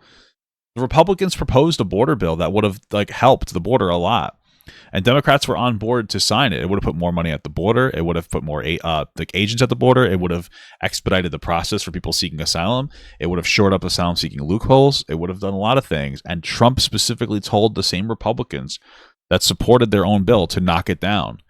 And so they did, because Trump wanted to run on the border. Especially on crises like the border. I think that's been the major win of this election. Right now, you're not seeing illegal migrants come into the country. Me and you both did videos at the Loopfield border. We spoke with migrants. That was the most inhumane thing that I think America's seen in years, as far as letting people be trafficked into the United States and then bringing them into the system, making them rely on the government, not giving them working visas, putting them inside of shelters. It's so what a weirdo. Seeing them all around the country. Families were separated. Thousands of children went missing. They didn't. They didn't go missing. That he's just saying something. We're talking about like not necessarily accounted for, and this is one of the things. People will come here illegally, and they'll go through the asylum seeking process, and then they won't like show up for their court date. So that's considered like unaccounted for. There aren't thousands of people. He's just lying. He's just saying words. But it's just so weird the way that he's talking. Is like, oh, it's so inhumane the way that we're dealing with these people. Well, no, it's not, right? Like, they're coming here because their country sucks, and even like what we're doing is bringing them into the country and making them dependent on welfare. That's a courtesy to them. Like, you could say, I don't think it's good for our country. That's fine. I'm not saying it's good for our country to mass import a bunch of people or let a bunch of people in. But he's like, oh, it's so mean to them. They leave their poor countries that we've destabilized the governments of, and then they come here and then they get welfare benefits. It's so bad to them. It's like, you can't have it both ways. Like, it's just always a way. It's always just some way that he frames it to make it seem... It doesn't. The framing makes no sense. It's very disconnected. It's not a normal person is not talking to you right now. Talking points are talking to you. You could have put a computer screen up that just kind of ripped through different talking points, and it would have been just as effective as Nick Shirley. Government was literally trafficking children into the United States, trafficking people, incentivizing them to leave their houses in Colombia, leave their house in Ecuador, and then to come to the United States, and you're living in a shelter in New York City. I would say they're probably happy you're here. So is it true that gangs are inside of the Roosevelt Hotel? This is me confronting a group of Venezuelan migrants who are potentially dangerous gang members of the gang Tren de Aragua outside of the Roosevelt Hotel in New York City. Most of these migrants, they came here, they thought life would be good, and they end up getting put inside the shelter and became essentially slaves to the system in a way. You went to, where the fuck did he go? You went to like El Salvador or whatever and just did a huge cum guzzle for slavery. What is he talking about? This, I don't understand the framing. Again, I don't think that we should bring a bunch of people into the country, but you're saying that these people are living worse lives in America than they were in their home country? No. Why do you think they keep coming here? I'm so confused. Where they're relying on the state to give them money. They're relying on the state for housing. They're relying on the state to give them a work permit to be able to work. Like, that's not right. That's pretty mean if you ask me. You think it's mean to give people welfare? I don't understand. He's just saying things, dude. He's just talking. Well, I suppose the reason they hopped the border in the first place because the immigration system is so backed up, right? Well, yeah, there's major issues with immigration here inside the United States, but you just can't walk into the country and think that you're going to be treated just like a law-abiding, tax-paying citizen. Sure, I can agree with that, but why are you pushing this weird narrative that they're miserable here? Mm-hmm. Who was filming most of your stuff back then? Me, myself, and then I also bring... Who was filming your stuff back then? Oh, I had a floating camera. I bring my mom with me. Definitely. She's like a producer on the channel, kind of. So they're coming right now because it is an opportunity for them to come, and they are taking that opportunity, and they're coming here. And Nick and I wanted to show, because all of America, we just sit at home and watch this on our TV and get angry with it. And we wanted to show like what is truly happening. We have been there. Did she have any... Dude, I figured it out. Hold on. I understand what's happening now. So if you listen to Nick Shirley's mom talk, she talks pretty well. You listen to Nick Shirley talk, he talks like somebody whose mom did a really good job helping them becoming a high-functioning autistic adult. And so I think what's happening is the mom is obviously MAGA brain, and also there's some kind of weird fraud case going on with her. Something to do with bankruptcy fraud, but we don't have to get into that. And she's trying to make sure that her son it has the best outcomes possible. And you know what? That's a beautiful thing, I think. That's a beautiful thing. I guess that's nice. So that makes sense at this point. That makes the most sense to me. Okay. Kind of career in content creation prior to you guys working together? She actually went to school for journalism and to be a broadcaster here. Did she have a hand in your decision to really like start taking things more seriously as far as political coverage? Am I wrong? No, actually, she didn't really believe in like anything I thought politically. But as you know, during like 2020, for instance, I couldn't, on my channel, I couldn't put Trump's name in a title or a thumbnail without the video being demonetized. That's not true at all. I don't know why he's just... Sorry, wait, hold on. Did he just imply that he used to be a liberal? But then because he couldn't put Trump in the title, I don't understand. What? Mm-hmm. And so there was no incentive to actually create political content in that time, especially if you're a smaller creator. What are you talking about? There was tons of people making political content that were conservative. The fuck is he talking about? What? Because you couldn't get the video to be seen by anybody. Mm-hmm. He's just lying. Mm-hmm. And so... I talked about Trump the whole time. What are you talking about? You couldn't really make those videos. And then when I did get back from that mission, I could then make videos on politics, and the censorship kind of got lifted because of Elon Musk buying X. People X? What are you... X? What the fuck is he talking about? hate on Elon Musk, but they don't understand like what he actually did by buying X. Because of him, you're actually able to post stuff on YouTube and not have to worry about being censored or worry about not being able to get the video monetized. I'm sorry. We don't realize what Elon Musk did for X because now you could post stuff on YouTube and not get censored. What? Yeah. So if you can't get your video monetized, you can't make your videos. And so I think what Elon did really did change the shape of our society. Because then you also saw other platforms like Rumble, Follow, Facebook. Elon Musk is unironically like the #1 pusher of disinformation on his own platform. So, okay. Facebook, they lifted their censorship. YouTube lifted their censorship. So what does that mean to lift your censorship? What does it mean to lift your censorship? I need to know what that means. He just says censorship. There was a time where they were very aggressive against COVID disinformation listen, personally, I think it went too far, but I understood it because I'm not a 6-year-old fucking moron, right? And the idea was that we had a massive pandemic that killed 1 million people in the United States alone over the course of 3 years. When you measure it by, excess mortality rate, because we have robust statistics, people like to be like, well, they're actually saying that people who went to jail for people who died from getting shot have COVID. That's not how we track the data. You're just wrong. We literally have like robust data. We have estimations of who's dying during COVID. We knew that all the people who died was probably all the excess people that died over the typical estimation, probably because of COVID. Anyway, they were very aggressive against that. Totally understandable, right? That you'd be frustrated, but I get why they had it in there. But you say censorship as if like nobody could make any content, but that's not the case. People were able to make content. So without Elon Musk, none of that would have been possible. Was there a part of you that was wondering why? Without Elon Musk, it couldn't have been possible? I don't understand what this means. So YouTube lifted their COVID policy in like 2024. Elon Musk bought Twitter in 2022. I don't understand how those two things align in any capacity.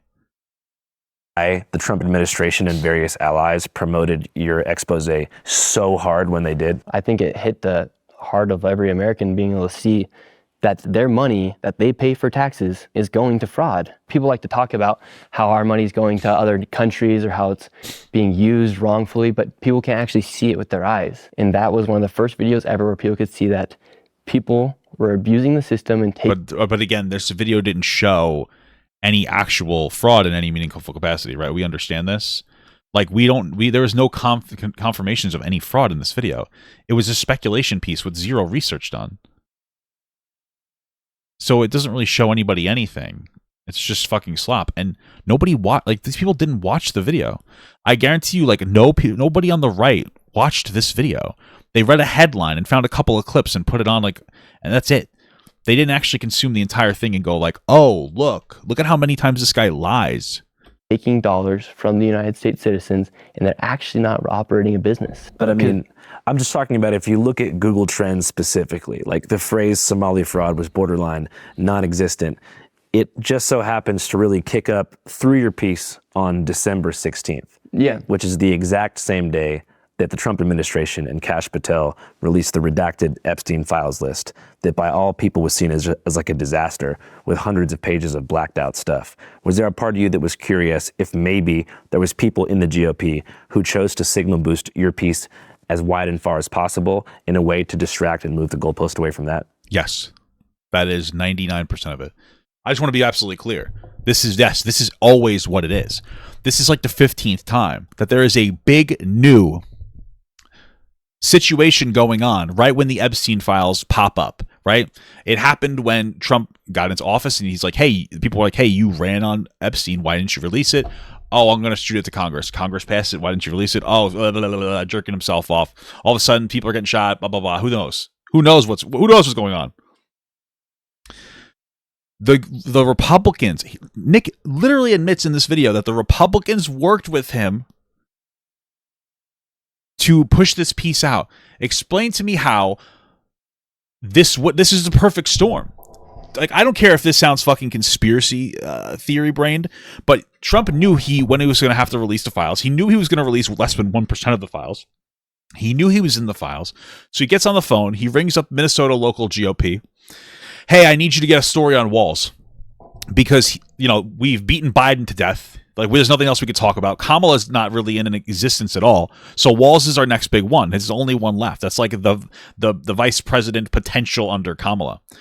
All right, we call up, hey, we're going to invite a fucking moron to come here and do a really bad investigative piece. He's not going to call any of the phone numbers on these daycare centers. He's not going to show up when they open to see if kids are actually going in. He's just going to show up in the afternoon, and he's going to bang on doors and try to get inside and then question why they would put blackout, why they would like cover windows where children were inside. Like, wow, what a question.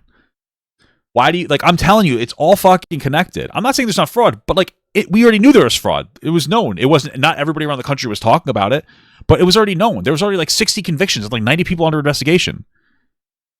Like, I don't think that Nick understands he's being used as a distraction. I think that Nick actually believes what he did was right and smart. And he doesn't understand that he showed up for 3 hours one day and he didn't do any meaningful investigative research.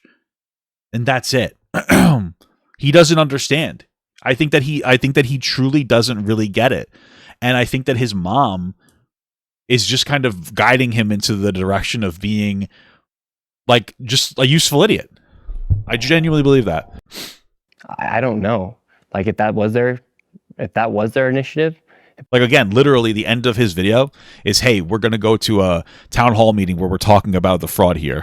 Like, it's already known about. Probably worked pretty well. And then, of course, it gets signal boosted by a bunch of conservative accounts to distract from Trump probably being a pedophile. Right? Okay. Well, but I just posted my YouTube video, and that's the beautiful thing about the internet, is you just post and see what happens. I don't even think that Nick knows what is in his video. Every week I've been uploading video. To me, that was just going to be like another YouTube upload. Like, I didn't know that it was going to be the most viewed video ever on X. You're trying to say that it was some coordinated attack to get people's eyes away from Epstein, but the majority of the traffic, it has over 600,000, I think it has over 600,000 likes. So it wasn't just Elon Musk who was sharing the video. It was, well, yes, it is. What? Everyday Americans who were showing that video, because Elon Musk has his algorithm is like forcefully more aggressive than everyone else's. They're sick. Hey, what's up, guys? He can't fucking come to terms on it. Channel 5 Live reporting here from the new mobile editing studio. So Whoa. Statewide fraud is a serious issue. Defrauding people is bad and not cool whatsoever. And I tend to think that it's a good thing when citizens and citizen journalists put elected officials under a magnifying glass to figure out what the frick is going on. But before most people get the raw facts and data, the narrative is already being shaped. By who, you might ask?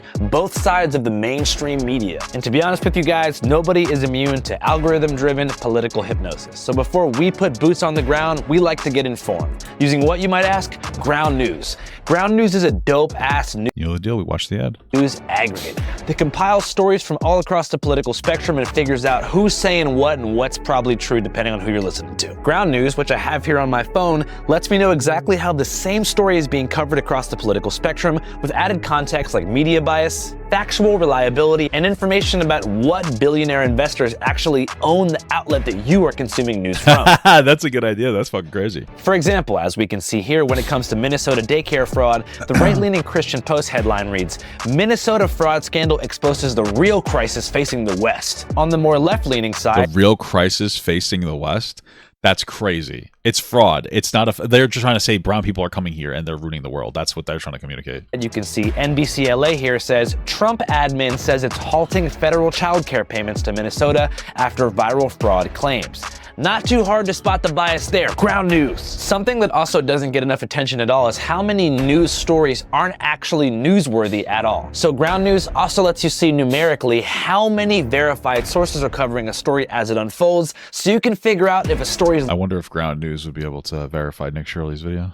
Legit, or just phony baloney echo chamber nonsense. Ground news. As I mentioned, ground news also tracks the ownership of publications, so you can figure out which investor may be pushing a narrative and why. For example, Channel 5 is owned by one man, me. So when you're watching this, you know that it's kind of me going into this. Take it or leave it, ground news. And guess what?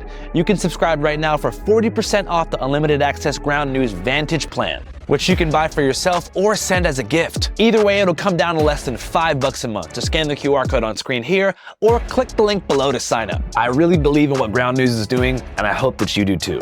All right, Back to the cabin in the wilderness of Utah where Nick Shirley's hiding out. Like, what are they known for? What?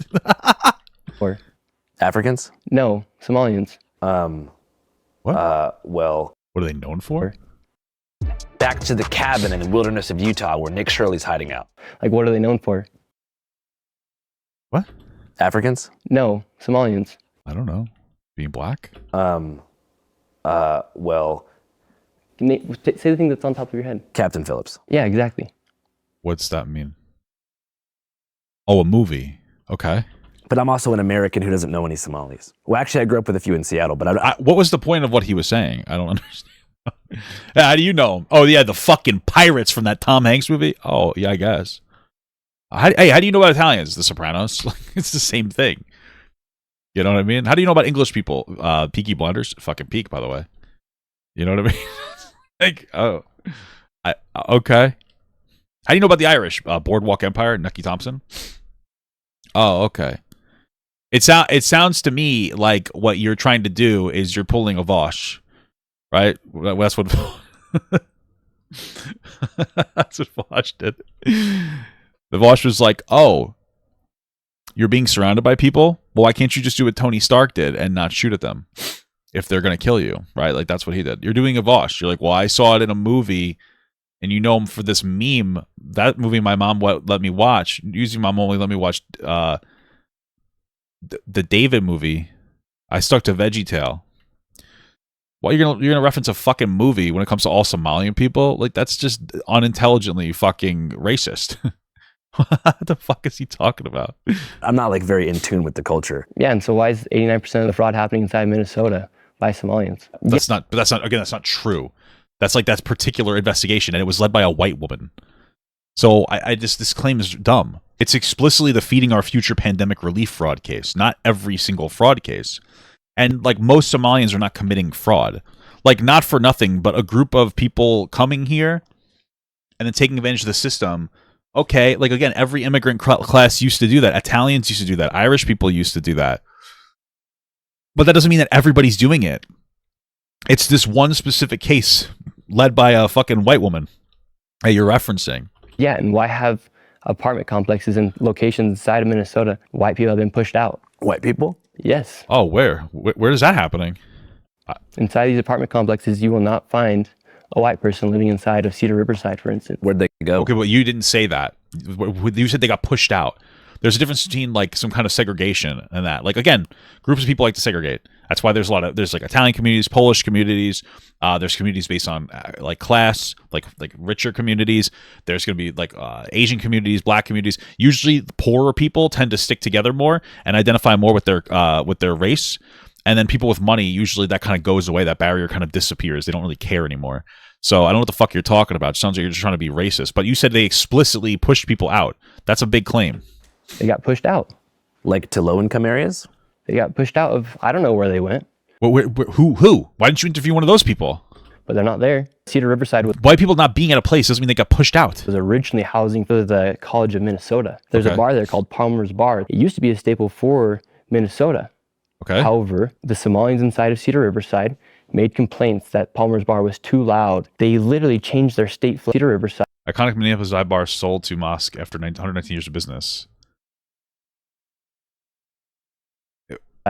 Made complaints that Palmer's Bar was too loud. They literally changed their state flag. I don't understand. That doesn't matter that they made complaints that it was too loud.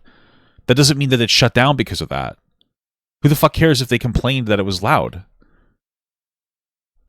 That doesn't mean that they shut it down for that. It doesn't. He's just saying things. They bought the bar. Like, for all we know, that area just kind of changed its demographic, and they decided not to do anything there. To be more like the Somalian state flag. Flag in Minnesota. Tim Watts said their other flag was racist, and he called... Well, there was like a fucking Native American person on a fucking horse, so I don't know. Maybe it is kind of racist. People like me, white supremacist, for talking out against the fraud that's happening inside of his state. He's been talking about fraud since 2019. Dude, I swear everything that this kid says is a self-report. Like, he's like, guys, I went there to expose fraud, and Tim Walz called me a white supremacist, but like he was talking about fraud since 2019. Yeah, are you getting there, bud? In your fucking brain? Is your brain getting there yet? That's the point. You didn't expose anything. You didn't do it. You didn't expose anything. Like, every time he talks, it's a self-report. I went there to expose the fraud.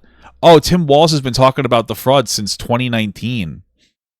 Oh, so he's been doing something about it for 7 years, and it takes a while. Oh, well, okay. No, none of these people have like any. None of these people have any like fucking anything. They're just talking. How do you feel about the way the, I guess, liberal side of the mainstream media has characterized the reporting? They're defending fraud. I'm showing. Nobody's defending fraud, bro.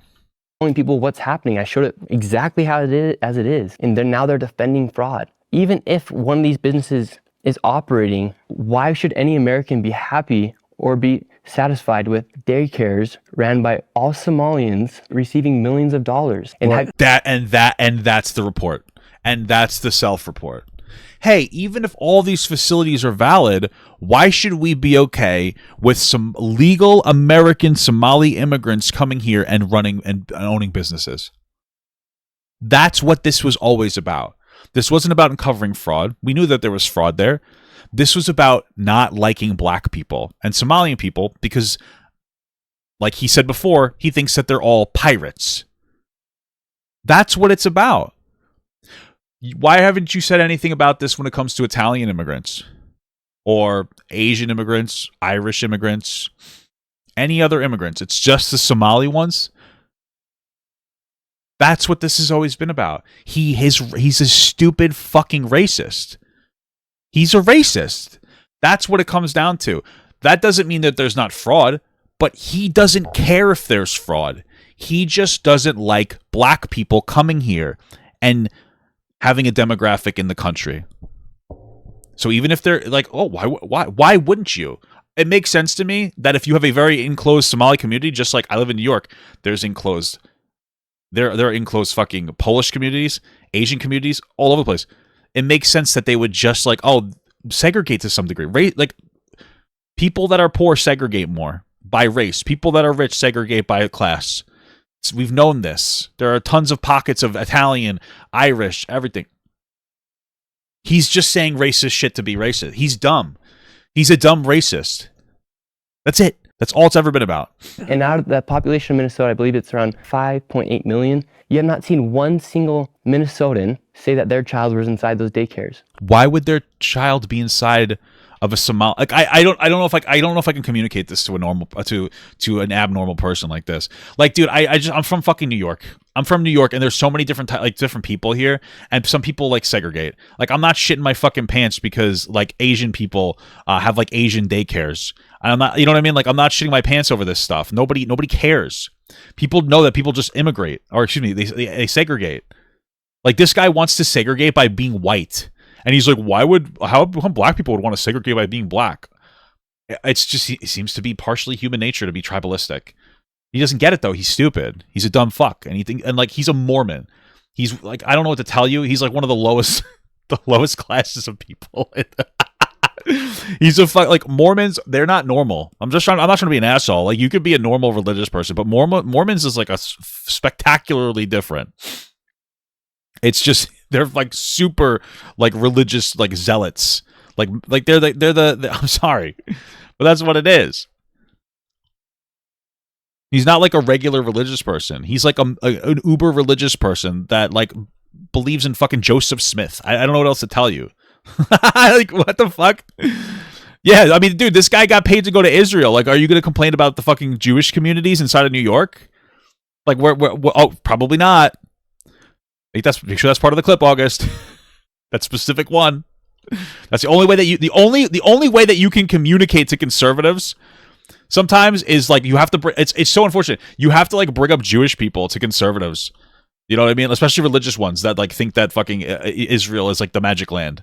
You have to, because they love every other type of racism is acceptable. So you have to bring up fucking Jewish, like different type of Jewish racism or something. Because they just love everybody. They hate every minority except for Jews. That's it, because their fucking book told them to. That's what it boils down to. So you have to bring it up. It's fucking crazy. It's insane. I've seen a couple interviews with people who are saying their child was in the daycare. Who are they? Somalis. Yes. Why isn't any other white people, black people, Mexicans, Asians, why aren't they saying, oh, I don't know if he knows that Somalians are black. I don't know if he knows that, but these aren't fraudulent daycares. Wasn't it a predominantly Somali area? Why are all the daycares inside of Minneapolis? There's white people, there's Mexicans, there's Asians, there's everybody inside of Minnesota. In Minneapolis, how come no other person has said, no, this daycare is legit, here's my child? I don't know what that means. Why hasn't another person said? You didn't interview any actual people in your thing. I don't know what that means. I don't understand what that mean. What does that mean? No other person? If it's a heavy Somali place, they're probably not going to have non-Somali people there. That's just the way things go. I don't know how else to communicate that. Okay. I don't support our money going overseas to Israel either. I don't support our money funding Ukraine. Yes, he does. What are you talking about? He has a video about how much he loves Israel. But what I can actually see with my own eyes is the what? Israel either. Other person has said, no, this daycare is legit. Here's my child. I don't support our money going overseas to Israel either. I don't support our yes, money he does. Funding Ukraine. But what I can... Why? Why would you support Ukraine? I don't understand. They're a fucking country being robbed of their own autonomy. Okay. And actually see with my own eyes is the money coming here inside the United States that's being spent fraudulently. People don't understand that. What do you think's the biggest thing you risk doing this type of work? People have doxed me. There's death threats. I have 24/7 security right now because of how crazy people are mad at me for exposing fraud. What are some of these death threats? Like, what do they say? One person sent me a photo. You can grab it from my ex and put it on the screen. He said, this is going to be you on April 27th on the side of a highway. And it was a photo of a man with his head decapitated. Damn, that's crazy, brother. That's fucked up. In a trench. Another person openly said, tick-tock, tick-tock, Nick's Shirley's time's coming. Why are Democrats... I think that was Kesha who actually said that. Isn't that fucking crazy? ...calling me a white supremacist for talking against fraud? In this video, he literally says he doesn't care if there's fraud. He just doesn't like fucking Somali people. He's like, why are people calling me a white supremacist? He's fucking so stupid. He's so dumb, bro. I have 24/7 security with me right now because people think me exposing fraud is bad. And was that something that has kind of like deepened your perception of the left as being like super crazy and messed up? Yeah, I just think everything they say they're the party of peace, party of acceptance. Meanwhile, they call people like me fascists and Nazis. Yeah, they... Guys, I said that I don't care if the Minnesota fraud is real or not. I just don't want brown people. I just don't want fucking brown people here. Why are you calling me fascist and racist? Guys, what the fuck? What's happening here? They called me a fascist. Meanwhile, they won't let me speak. One lady... Who's not letting you speak? What are you talking about? She came up to me. She took her shirt off, started jumping all over me, and she... She's talking about the black woman that trolls people. Yeah, came up to me. Look at that. She took her shirt off, started jumping all over me, and she said... say Black Lives Matter. He got trolled. He got trolled by some fucking like crazy black woman. I saw that clip. Say Black Lives Matter. I said all lives matter. She said, get out of here, white boy. Like what they're saying does not make sense. Okay. Black Lives Matter. My life matters too. No, it doesn't. She's a fucking troll, bro. I swear to God, dude, these people, they want jokes back until jokes hit them. Well, I think it was probably, it hits a little different now than it did back in the middle of 2020. But even then, all lives matter. Yeah. That should not be a hot take. Yeah, we get it, man. Like, listen, we understand that, like, listen, people say Black Lives Matter, and they say that because, like, they're talking about a history of black oppression. I understand that. It's totally fine. And, like, you can, when you say all lives matter, what you're trying to do is you're trying to just dismiss what they're saying. You know what I mean? That's it. It's like, you know, your kid fucking scrapes their knee, and then you're and the kid's like, oh, I'm hurt, and then like their fucking sister's like, well, I'm hurt too, and she shows you a paper cut. That's what it is. That it's like, okay, that's what we're talking about here. No, that's it. But again, Nick doesn't even he can't even read at a 3rd grade level. Of course, he's not going to understand things like this. So I feel bad for him. Yeah, but the conversation was specifically about like police brutality in black communities. Okay, cool. All lives matter still. I just can't fathom how people can side with people who have gone so far left to the point where they call people like me a fascist or Nazi, or they think the take all lives matter is controversial, or they think that when somebody gets deported when they've been here illegally is a controversial take. I mean, we're at a point like you really can't reason with people like this, unfortunately. Like they're not going to see police like oppression or brutality, and they're not going to like do that. I don't think that we need reparations for black people, but like clearly we need like some kind of a class overhaul. But they're not going to see that. This guy's not educated enough to understand what's going on around him, and he will concede to whatever the popular narrative is the second that it's popular. So it's like not even worth really wasting your time on him specifically, because he doesn't have like any brain cells. Like he even said before, it seemed like he was fucking more left leaning, and then his mom fucking groomed him into being conservative. So it's just like, you know, he's not even running his own operation. He's a useful idiot. That's all it is. There's nothing of any value going on in his brain. It's going to CCOP. How did you end up down there? Yeah, so on the topic of immigration, I was doing these videos and I was seeing these cartels these caravans come through. I was like, well, I'm going to join one of I'm going to join a caravan. Like I'm going to join in their journey. So I was looking at the map. Sounds so dangerous. And I thought El Salvador would be like a perfect section point to go join a caravan. Yeah. Yeah, class overhaul, dude. 6'7". The hell are you talking about? Like, you know, upper class, middle class, lower class? A crazy idea to go join a caravan. No, that's a sick idea. At that point in time, I wanted to see what's happening with the immigration. And so I thought, okay, I'm going to go to El Salvador. I'm going to go speak to people. I'm going to find a caravan. And I'm going to go from El Salvador to Mexico. And then I'm going to go run. You know what I'm going to do? I'm going to go run defense for slavery. Mexico and make it all the way to the United States. I get to El Salvador and they're like, no. By the way, that slavery take is on the Papa Got Leftovers channel. You want to see Nick Shirley's slavery take. Nick Shirley runs propaganda for slavery. Every single person you see right here are prisoners here inside of El Salvador. Okay. They're now being used to help rebuild and reshape the entire country. So slavery. Next topic, slavery. It's incredible. Go watch the full thing. We don't have any migrants here. We just actually put all of our gangs in the prison. What do you mean a class overall in terms of black people? Dude, what the fuck is happening? I'm sorry. Did I not qualify what I was saying? What I'm saying here, let me just be explicitly clear. What I'm saying is there is an issue in America in some cases where black people get a racism against them. And some of it is a systemic issue. But we need to not focus on race, and we need to focus on class. If we could financially empower the lower and middle class, everybody will have the tools that they need to overcome whatever oppression they have in their life, whether it's because of their race, or it's because they're poor, or maybe they have like a drug problem, or whatever. Or that's the point that I'm saying here. That's the point that I'm trying to make. So I don't support reparations. I don't support just helping black people. I support helping all lower and middle class people to have the tools that they need to overcome their oppression. That's the point that I'm making. Is Papa Got Leftovers gluten-free? I don't think so. Prison, like we're thriving. I had to change my plan to make. Sorry, what was he saying? Go and make it all the way to the United States. I get to El Salvador and they're like, no, we don't have any migrants here. We just actually put all of our gangs in the prison. Like we're thriving. I had to change my plan to make a video about how one country actually solved migration to the point where they're actually having people come back to their country versus leaving. And you finally got up in there. Yeah, I'm still the only American to ever go in, and you actually asked for the contact, but I couldn't give it. Well, I'm sure Nick Shirley did a great job of showing everything accurately about the country. Yeah, you know what I was thinking about, man, is like on that note, how do you think I could like build more credibility on like the more conservative side of the aisle as far as interviews go? Don't be afraid to say what are Somalians known for when you know that.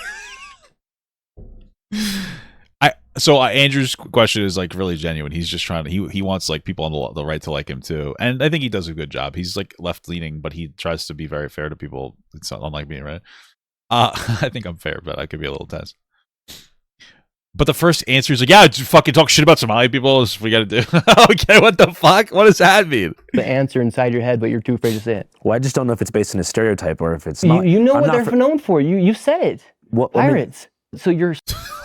He's doing it again. Scared. I'm not scared. I just want to I'd have to go and talk to them. I'm not scared. I don't want to go out and say things about people if I don't know the community. I gotta go to the restaurants. But I asked you the question. What are they known for? And I knew you knew what they were. Because Hollywood. That's not even a sentence. He didn't even put a sentence out.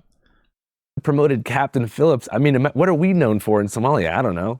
Cheeseburgers. So why'd you question your thought? I'm not. What?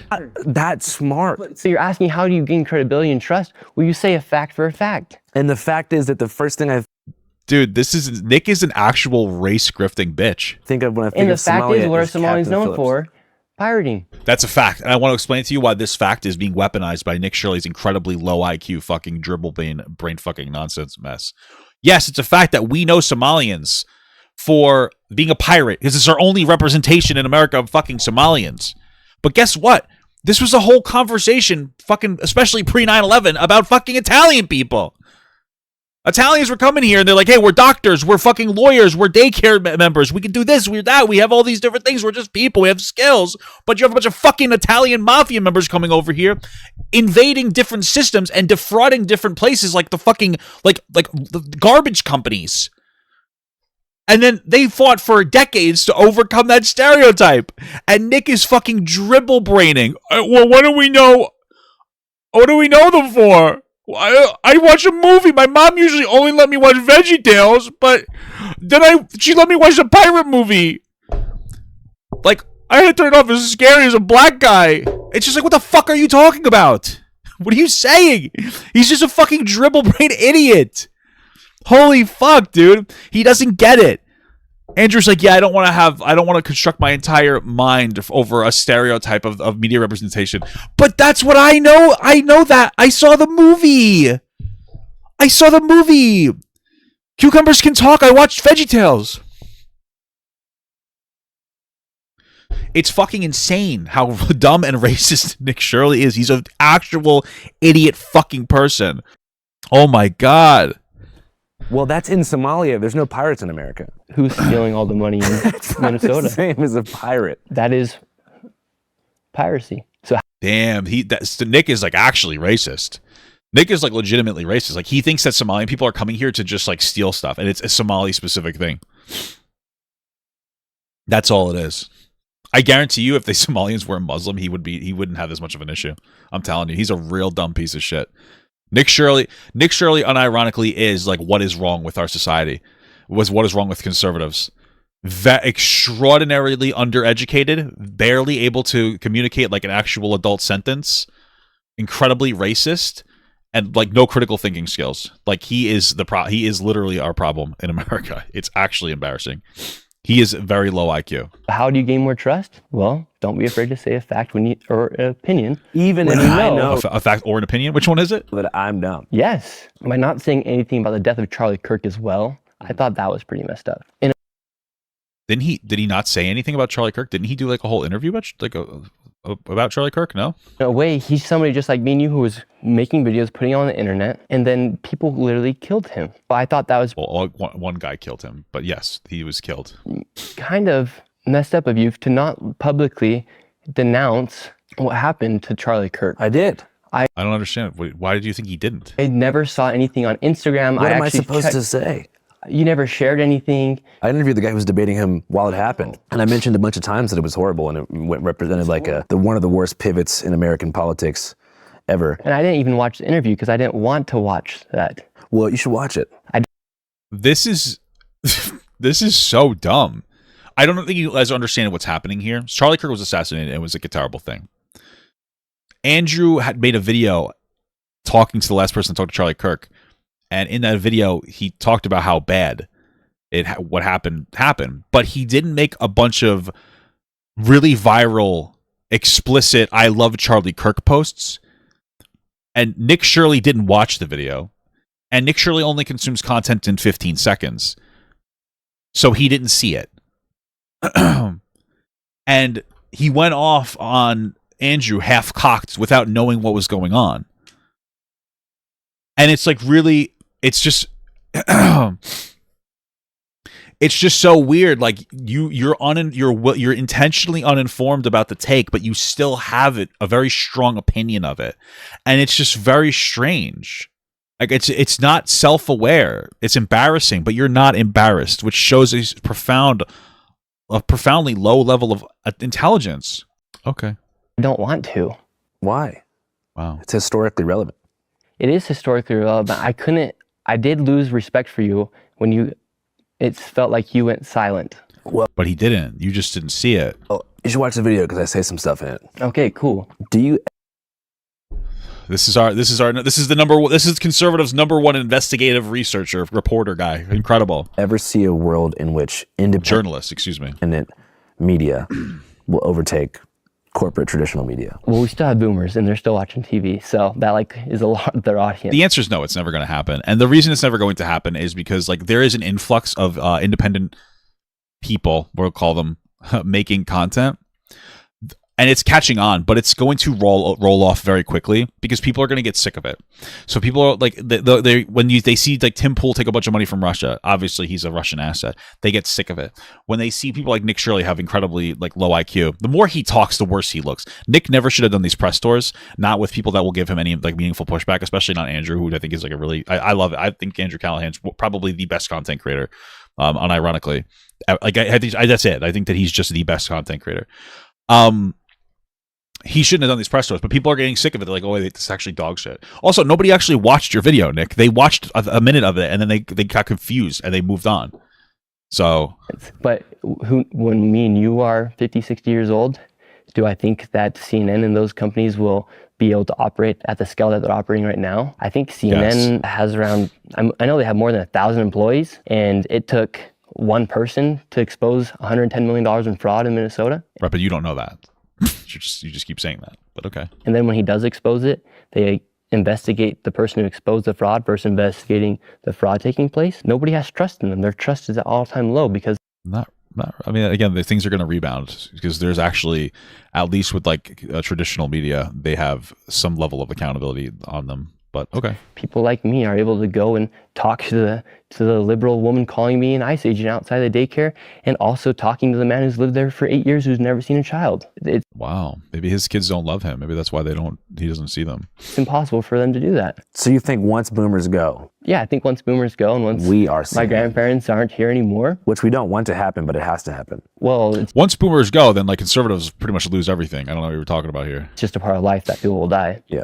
But at that point, I think mainstream media will not really be a thing. So what can if you say so, we do to avoid the mistakes that mainstream media made in the past? Because at one point they were quite trusted. Yeah, at one point they were quite trusted. But actually, were they? Do we know? Yeah, they were trusted, but were they? Okay. Know that the history books are correct when only the victors write the history. And he thinks this is profound. At that time, they didn't have social media to combat with the information at that time. I'm just talking about like Walter Cronkite, like when there was like 2 stations and like, there wasn't such a divisive news media corporate. He's cooked. His brain is fucking mush, dude. He's got nothing left. It's over, bro. His brain is completely dookie diarrhea shit brain. He's shit brains. He's got fucking shits for brains at this point. Competition taking place to where people were competing for views by using pundits and having a 24-hour news cycle, like when the written word also meant more as well. There was more faith. Well, I can't speak on that because I wasn't living that generation where you had to get on your TV. Yeah, but you could like maybe you could maybe just have like an opinion. Like I agree. 24-hour news cycle like ruined people. It completely ruined people. The biggest problem with the 24-hour news cycle is not that news is running for 24 hours. I just need you guys to understand what the problem with the news cycle is. The problem with the 24-hour news cycle is that the news needs to be entertaining when it runs for 24 hours, right? How do you make news entertaining? You make the news dramatic. All of a sudden, somebody didn't just do a thing. Somebody literally shit down your throat. That's what happens. And then that's what Nick Shirley did. Like, he didn't go to Minnesota and like start asking meaningful questions. He didn't go to Minnesota and go like, hey, how come it's called Leering Center? Hey, I showed up, at the start of the day here when you opened and I didn't see any kids. Hey, I called the number and tried to get my kid enrolled, but they wouldn't let my kid in there. We didn't get any of that. So we don't even know if any of that's true, but that would have been like reasonable investigating research, We didn't get any of that. Instead, we got there and we're like, hey, why are the windows blacked out? What are you doing? Is this a scam? He just kind of like sensationalized. I'm walking around trying to break it.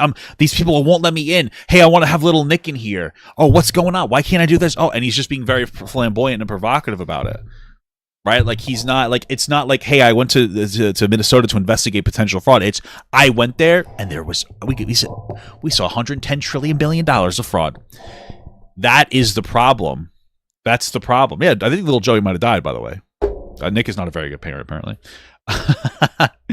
We didn't get that. We got sensation. That's what it is. That is the problem. Nick is the problem with the media cycle. He was called by the GOP. Republicans asked him to go there explicitly.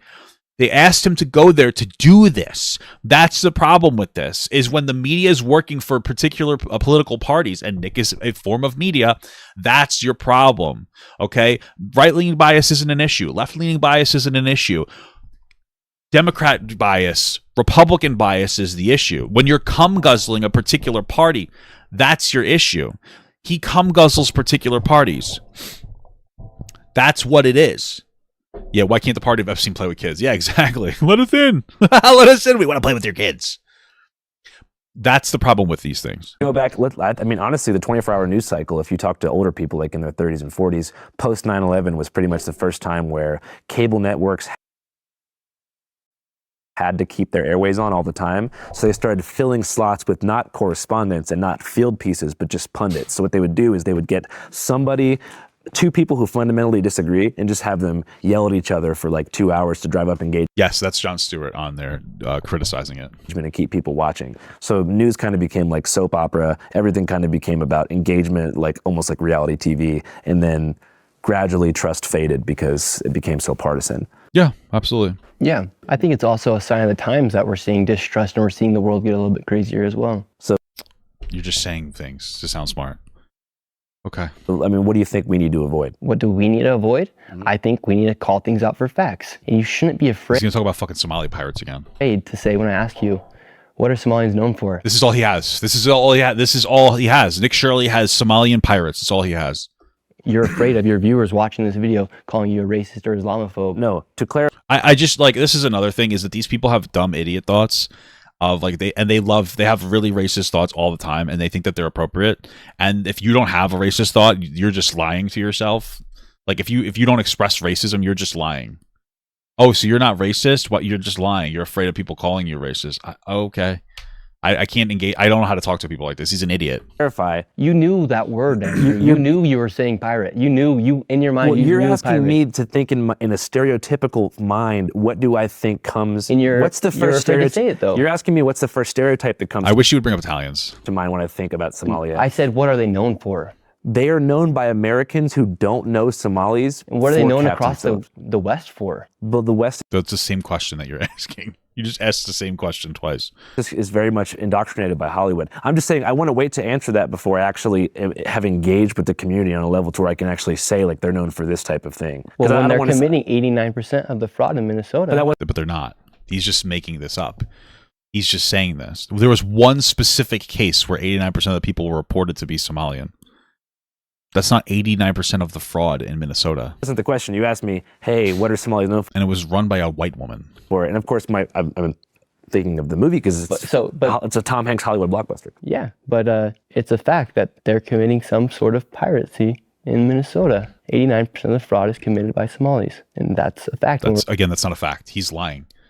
He's like literally just saying things. When we talk about building trust, in the future of media, we need to be able to say things for what they are. If Tim Walz goes on TV and calls people like me a white supremacist, it's You hate Somalian people. You are a white supremacist. My responsibility to call Tim Walz. He's enabled this to happen because he's afraid to be called a racist or an Islamophobe. See, that's it. That's all. See, racist and Islamophobe. Do you see it? Do you understand what I'm saying? I told you if Somalian people weren't Muslim, he wouldn't have a problem. Do you see what we're seeing here, guys? He's just talking. He's saying racist shit, and he's just saying racist shit about like Somalian people over and over again. That's all he's doing. Meanwhile, our generation can't even buy a home. Meanwhile, people are stealing millions of dollars. That has very little to do with immigrants coming here. That has a lot to do with people like Elon Musk, who he cum guzzles. Like, this is so interesting. Like, he cum guzzles billionaires who have control over our system and who don't pay them. They don't really pay taxes. They don't pay themselves. They take loans out against their net worth and don't pay taxes on it. And he's like, we have all this, the poor Somalian people. They're the problem, not the rich people not paying their taxes. Okay. And he's afraid to say that because he's too afraid of being called a racist or an Islamophobe. A racist? A white supremacist? What can we say fucking words? Holy shit. Is he drunk? I think the one main issue that I feel like unites the left and the right, at least in a certain what the hell is it? The audio is weird. Income bracket in the U.S. would be affordability. Yes, 100%. I think it's probably the main issue that we're talking about. Mm-hmm. Deep down, I think that the main difference here is diagnosing how we can get to that point. Because when you're talking about your issue with fraud, you mentioned healthcare being expensive. Yeah. So we're all talking about the same thing here. It's just, I think the main difference is how are we going to get there? And then when we have someone like Elon Musk, the smartest man in the world, who offers his he's got fucking Musk's balls in his fucking mouth, dude. Help to get rid of fraud here in the United States. Why didn't Elon Musk do a singular thing about the military? 8 years in a row, they failed an audit. It wasn't about that. He was in there for a month and he got ousted because he did such a bad job. Guys, you remember when Elon Musk was doing something for a month and then he stopped running Doge and they cut the program because they were fucking things up really bad? Oh, yeah, I remember. That could potentially cut down prices for healthcare. That could potentially help. How would that cut down prices of fucking healthcare? What? Cut down the prices for homes. That could potentially give people better wages. And then they go into... How? How does it do those things? How does it do any of those things? Truly, how does it do any of those things? It doesn't do anything that you're saying. How are you going to lower healthcare prices because of fraud? And by the way, Trump cut like a huge service that was helping, like when businesses were defrauding like American citizens. What are you talking about? There was like a whole entire system of it. He cut the Consumer Protection Agency, which protects individual Americans against fraud. What is he talking about? Yeah, because trust me, bro, it doesn't make any fucking sense. He's just saying things. Well, yeah, if we got control of fraud in Minnesota, that's going to increase our wages, apparently, and lower healthcare. How? How does it do those things? The issue with our healthcare system is that it's run by private companies that try to maximize their money by causing people to die by losing coverage. So how does dealing, and I'm not saying don't deal with Somali fraud, but none of what he's saying makes any sense. None of what he's saying. How do you increase wages? Cutting the fraud in Minnesota? What are you talking about? Attack him? Well, I think one of the biggest problems is also the private sector controls so many of these things, like medicine and also real estate. Like, it's not like home prices are going to get knocked down because the government has more money. It might be able to help people not have to pay so much in taxes. Maybe. Yeah. It might help people to be able to... I guess also not tariffing the fuck out of us could do that too, since tariffs are taxes. Take their dollar to buy the next thing. $120 billion in 2024 going towards fraudulent activity here. Wait, this says Americans lost $12.5 billion to fraud in 2024. What is he talking about? The next thing, $120 billion in 2024 going towards fraudulent activity here. This is, he just fucking 12x the number. He's just lying. Next thing, $120 billion in 2024 going towards fraudulent activity here. He just said, he just like fucking 12x the amount of fraud. What the fuck? He's just saying numbers. He just says numbers. All he's doing is just lying. In the United States. And then we go and attack that person who's trying to combat that? Well, I guess one of the fundamental questions, too, that I mentioned early on in the interview is, like, do you trust the government to handle a surplus in tax revenue if fraud is eliminated? Say that question. Like, let's say that question, but I don't know what any of the words mean. Pretend I don't know any of those words. Fraud is totally eliminated, and the government has, like, an extra stipend of money that they have that they could technically redistribute to things like making medicine cheaper and helping us pay rent. You think that the government would actually do that? Like, do you think they would genuinely invest in social programs that help change the affordability crisis? I think so. And that kind of goes back to having like faith that we hope our politicians are going to do better and work for us and us not be working for them. Does he trust the government or not? Trump's the only president of our lifetime who's actually not even collecting a salary other than what people... Trump has made $3 billion of increased net worth since he came into office. What do you... I'm really not trying to sidetrack everything here, but why does he need the salary of $400,000? He would have gotten paid $1.6 million if he collected a salary, because it's a $400K a year. But he got $3 billion through like cryptocurrencies, selling a phone that never came out, a pair of shoes, watches that are shit. A lot of this is made in China, by the way, especially the phones. Like, what? I mean, literally, his family, in negotiation with Qatar, they got a deal to put like a fucking hotel in Qatar. What you're talking about? How he's honest? Okay. What the fuck is he talking about? Trump's the guy who took bribes from Switzerland to lower their tariffs. This is the guy that got the FIFA prize, and he decided to stop investigating 2 people in FIFA that were like under investigation for fraud. The fuck is he talking about, dude? Nick is a fucking baby.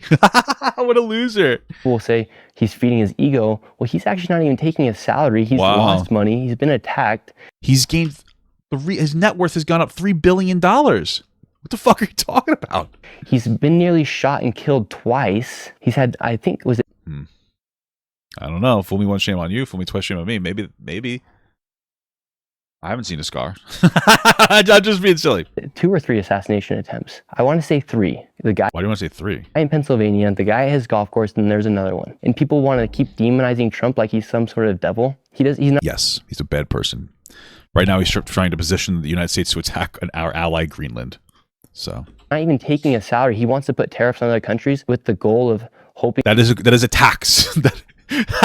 This guy's sitting here is like, I wish we could lower taxes if we got rid of this fraud. And then he's like, yeah, Trump doing tariffs is a good thing. That's a tax on the United States consumer, you idiot. What the fuck is he talking about? They're not just going to eat the cost. What are you talking about? That we can have more. Yeah, he pardoned drug trafficking Honduras president. Yes. And he also pardoned the Silk Road guy. Money. And actually with that tariff income, he's even given military a bonus for Christmas. Yeah. And people are saying tariffs are bad. Why should we? Tariffs are a tax. We'd be paying more money than Indonesia for sending stuff into our country. What the fuck are you talking about? What is he saying? Does he know what a tariff is? Dude, holy fuck. I don't think he understands beyond the 8th grade. That's a good question. So it's not a good question, Andrew. Don't tell him that. Don't encourage this guy. It's also like if Trump's cutting all these different social programs and stuff, who's to say that if he had more money, he would reinvest in the people? He's not. For instance, he cut like $1 trillion from fucking like what they talking about? He got like $1 trillion. What? He cut $1 trillion in Medicaid. What are you talking about? Yes, he did. Since when people say he's cutting out funding for food stamps, he's telling people, all right, you're on it for this amount of time, but you need to be showing that you're trying to get off it. Trump is actually incentivizing people to go make a better life for themselves. He's not. Giving children, he's showing kids how to invest money at a younger age through the stock accounts he's created for them. Michael. What the fuck are you talking about? Dell, the owner of Dell, he gave each child like I think $250 so they can see how to invest their money. Right now you're seeing more. Dude, if you wanted to give people the tools to succeed, you would actually engage in meaningful job growth, and that looks like taxing billionaires more money. I don't know what else to tell you. Like, that's what it is. And you wouldn't allow AI to do whatever it wants for a decade, because that's what he's doing. He's allowing AI to do whatever it wants for an entire decade. That's a job killer. Do we understand this? Like, these are the problems that we're talking about here. He's not interested. Cutting food stamps is not about helping anybody. It's about like reducing. It's just about a virtue signal of like, oh, poor people are actually the problem. It's not the billionaires that control a significant amount of wealth. It's the poor person trying to get some food. What the fuck is he talking about? Yeah, he's completely indoctrinated, and he's too unintelligent to get out of it. This kid's been groomed since birth. He's been groomed by religion since birth. That's what it is. I mean, he's a fucking Mormon. He's been groomed by religion since he was born into believing in like some kind of like some kind of a fucking totalitarian government structure. That's what religion does to you. God is good, but religion is literally just like abuses poor people. It manipulates them.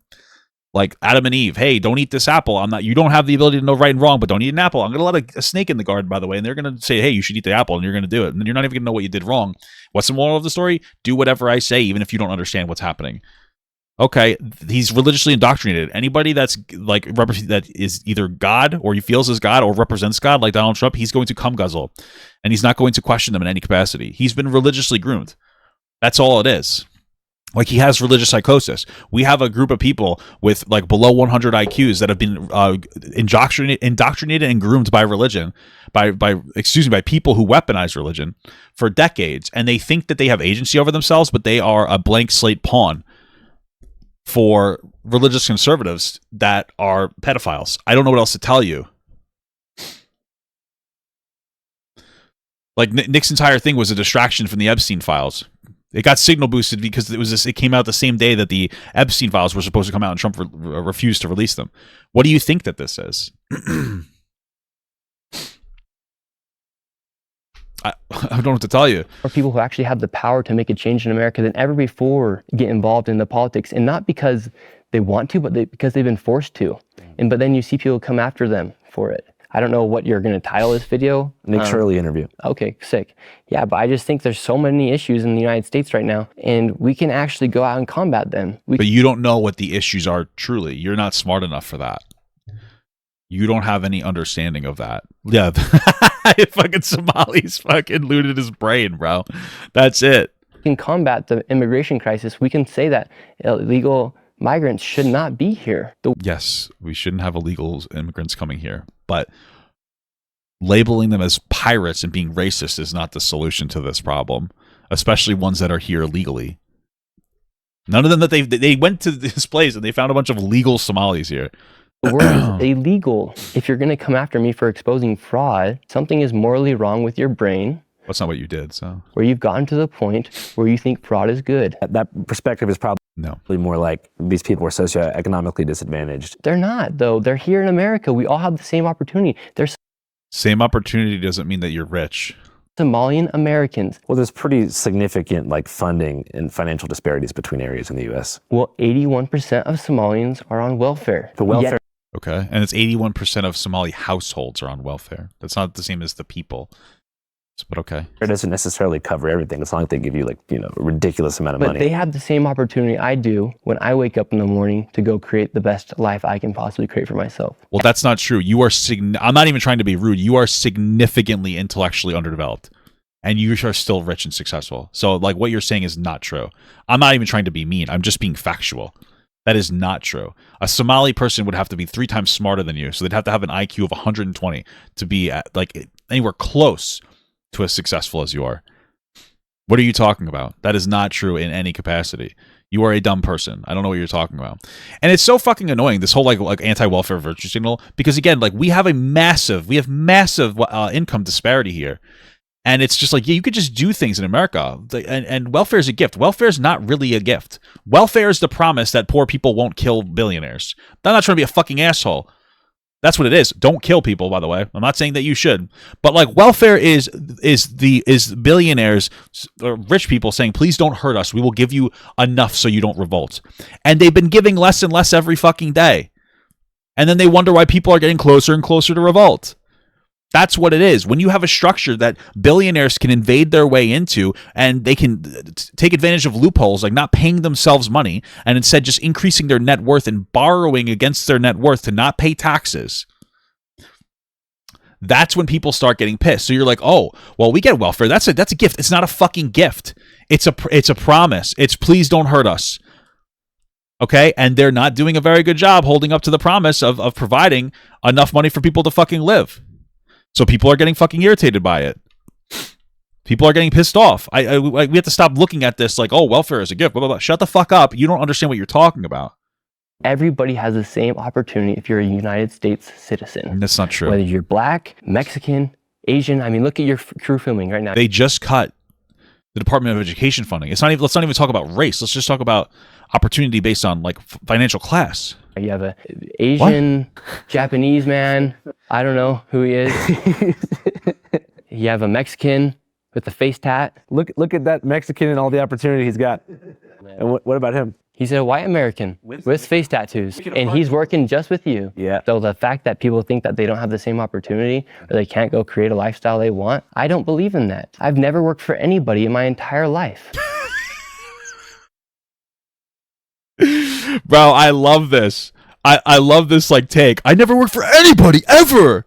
He doesn't get it. He's a spoiled little rich boy. Nobody is 22 years old and doesn't have to work a job unless they're a spoiled little rich boy who didn't earn anything. Nick is not a normal person. He is not intelligent. He's not productive. He's not smart. He got his life handed to him. He's fucking 23 and rich. It is not normal. He's been fucking groomed by religion. He's been groomed by his fucking MAGA, and he's fucking been groomed by his financial class. He thinks that he deserves everything. This guy thinks he's a legitimate gift from God sent down from the heavens to save us money in fraud from Somali pirates. That's what he thinks he's doing. That's what Nick thinks he is. He thinks he's a fucking messiah. This guy has a fucking God complex. That's what the reality is, dude. That's what's happening here. I have created everything I have. He didn't create shit. He's like, my mommy goes with me everywhere. He's literally saying his mommy goes with him everywhere. My mom goes with me everywhere and does all the stuff behind the scenes. I created everything myself, though. Mommy, please help me. I'm surprised mommy let you go on this thing, but that allows you to go here. What the fuck is happening? Who knows what I can do in the next 20 years. Yeah, same here. I'm 28. Wow. So maybe you and I will be... What's your plans for the future, Andrew? Man. Do you want to make YouTube videos until you're like 60? Yeah.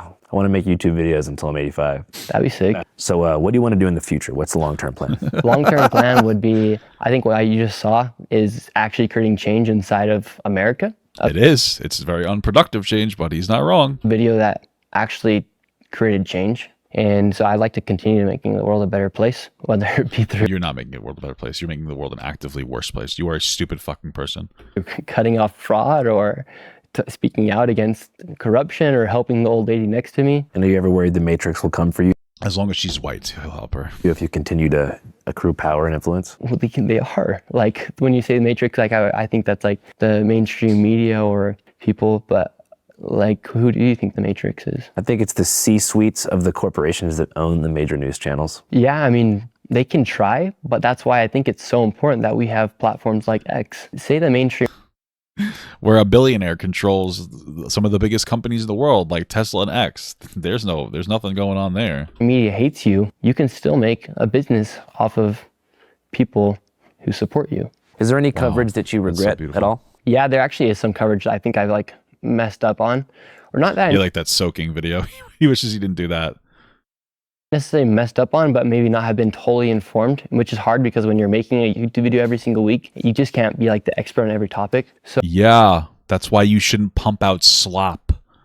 That's the point. You shouldn't be pumping, dude. This is actually pissing me off. You shouldn't be pumping out slop. That's the point that yes. So there was a time when I went to Ukraine and I made a video, and I was missing. I kind of like geographically. I'm from Utah, so all the mountains. So he went to Ukraine and he did like a huge cum guzzle for Russia. He like, that's what he did, and he got a lot of backlash for it. So now he's going to pretend to apologize when he's not going to apologize. I'm telling you. And some stuff, like north to south. And someone when I was in Ukraine, they asked me like, do you want to go to where the first place where Russia invaded, which was a place called Busha, and I didn't know like whether I was north, south, west. And then somebody interviewed me after, because I had criticized where U.S. tax dollars were going. Somebody interviewed me after asking me, did you go to the east? And I said, well, yeah, I went to Busha. I thought that's where Russia initially invaded. That was one of the main places they invaded before. So he's pretending to apologize and he's not apologizing. Just to be clear, that's what's happening. Trying to go to Kyiv. So that was like a mistake on my end. And I felt so bad after that, but it was just a mistake that we had made. He expressed that he didn't do anything wrong and when he got pushed back against that one guy. And I just made it publicly. It didn't make me want to do YouTube less. It was just a learning lesson, which is hard for people to have. I guess running disinformation for Russia is a learning lesson for some people. That's incredible. The learning lesson publicly. Yeah, definitely. I'd actually like to ask you a question. What's up? What do you think about Trump? He's fucking dog shit. He shouldn't answer that question though. Like him. Really? Yeah. I mean, do I think that he is... What's to like about Trump? Somebody who's going to fundamentally change the structure of the U.S. for the better? I don't think so. So do you think just by like flooding the country with 20 million people helped us with affordability? It's not a... What does that mean? This kid lies all the time. So the accurate lie is usually to say 11 million people came across the border, which is already not true. It's 11 million border wall interactions. 5.5 million people under Biden actually came through the border. But like, this kid just lies about he's lying about the lies. He's lying about the lies. He's fucking insane. Human right to receive citizenship here. If anything, it's an opportunity if you get it, and you got to follow the rules for it. I agree with that. Yeah, for sure. So I think like sympathy towards people who want to come in here has in a lot of ways destroyed the opportunities for our generation. No, not really. It's the biggest thing that's destroyed opportunities for our generation are billionaires. Like, we should deal with illegal immigration. It's not even close to the biggest issue.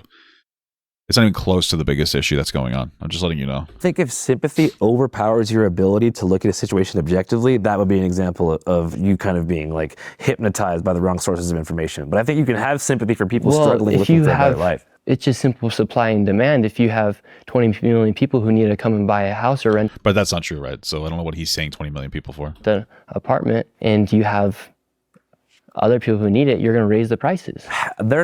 Landlords have been raising the prices systematically since the 1980s. I mean, the reason you can't buy a house is not because of an immigrant. I mean, they want us to think that because it's an easier scapegoat. Well, if you look at the graphs, when you receive all this immigration, the price of homes has gone up more than normal. I don't think those two things are connected. If you look you have companies like BlackRock buying up a bunch of, I don't know how I think about that adage, but you have companies like BlackRock buying up a bunch of fucking houses and taking away people's ability to be able to get like a fucking like actual house, and you're blaming on illegal immigrants? What the fuck are you talking about?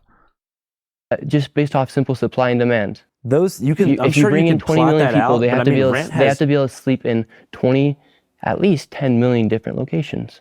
Yeah, but we have 340 million people. I mean, I'm just saying home values rising and rent rising is a result of like greedy developers, landlords doing price gouging, so many factors. Like, I'm from Seattle, a city with not that much immigration from the border. And since 2013, before all of this stuff, like rent had doubled because of Amazon moving their corporate campus downtown. H-1B visas and all that stuff. Just bring up H-1B visas randomly.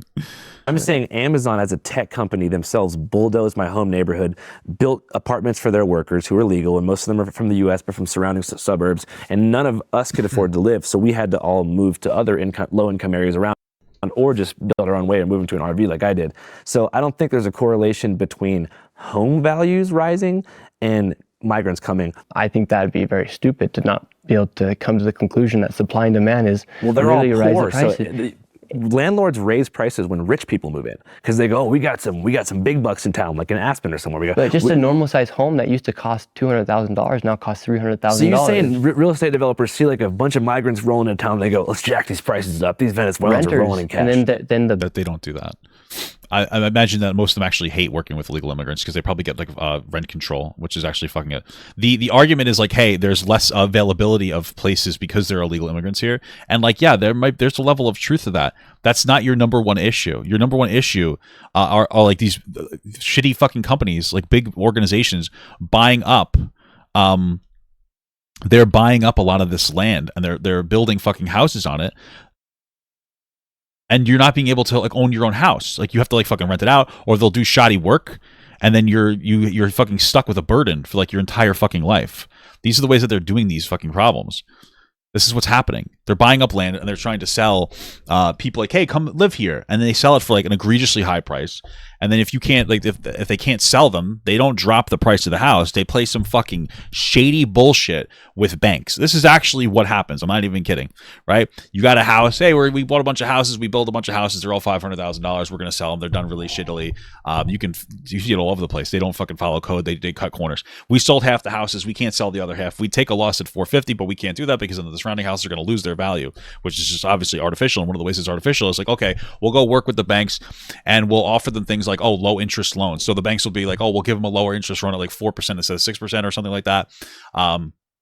And as long as we pay the bank like $25,000 or something like that. That's what they do. This is like all part of it. So it artificially inflates the prices of these houses that they never should have sold for as much in the first place because they're doing shitty, shoddy jobs. This is what we're talking about. And this is how it works. They know how to skirt the system to like artificially make things seem more valuable than they actually are, and to make as much like money as possible. So they're able to sell these houses that aren't worth $500,000 for $500,000, and then they take a loss by paying other companies to like banks to offer lower interest rate loans. This is what I'm talking about, dude. What the fuck is he talking about?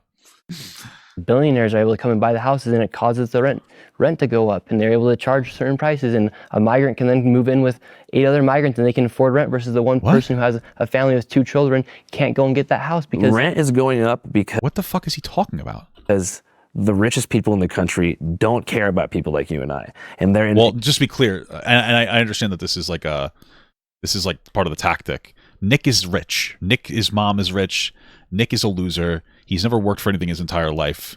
Just to be fucking accurate here. Interested in making as much profit as they can and keeping us as poor as possible for as long as they possibly can until regular people can figure out how to get control and get a foothold in the government. I think that they want us to blame migrants because it's easier for them because they don't threaten their power either. So if they can keep us bickering about whether or not this migrant group got here the right way, then nothing will ever change and we're just going to be here forever. I would beg to differ, but I do. Yeah, but you don't know anything. You're painfully dumb. I do think there is corruption within the billionaire class here inside the United States. No, you don't. He doesn't think that. He thinks Elon Musk is a great guy that's smart. Elon Musk is, and this blows my fucking mind. It fucking gets me too. Elon Musk has like fucking 14 kids he doesn't take care of. Why are you cum guzzling somebody like that? It doesn't make any sense to me. It makes absolutely no sense to me. He's cum guzzling the guy with like fucking 49 jillion kids. What are you doing? What the fuck? On a matter of fact basis, that the issue of supply and demand instantly comes. He's just gonna keep saying supply and demand. He's like fucking. This dude, like this guy grew up on like PragerU. Holy fuck. Place when you bring in 20 million people. If anything, wouldn't they lower the rent? No, because then they have more competition, and they can raise the prices.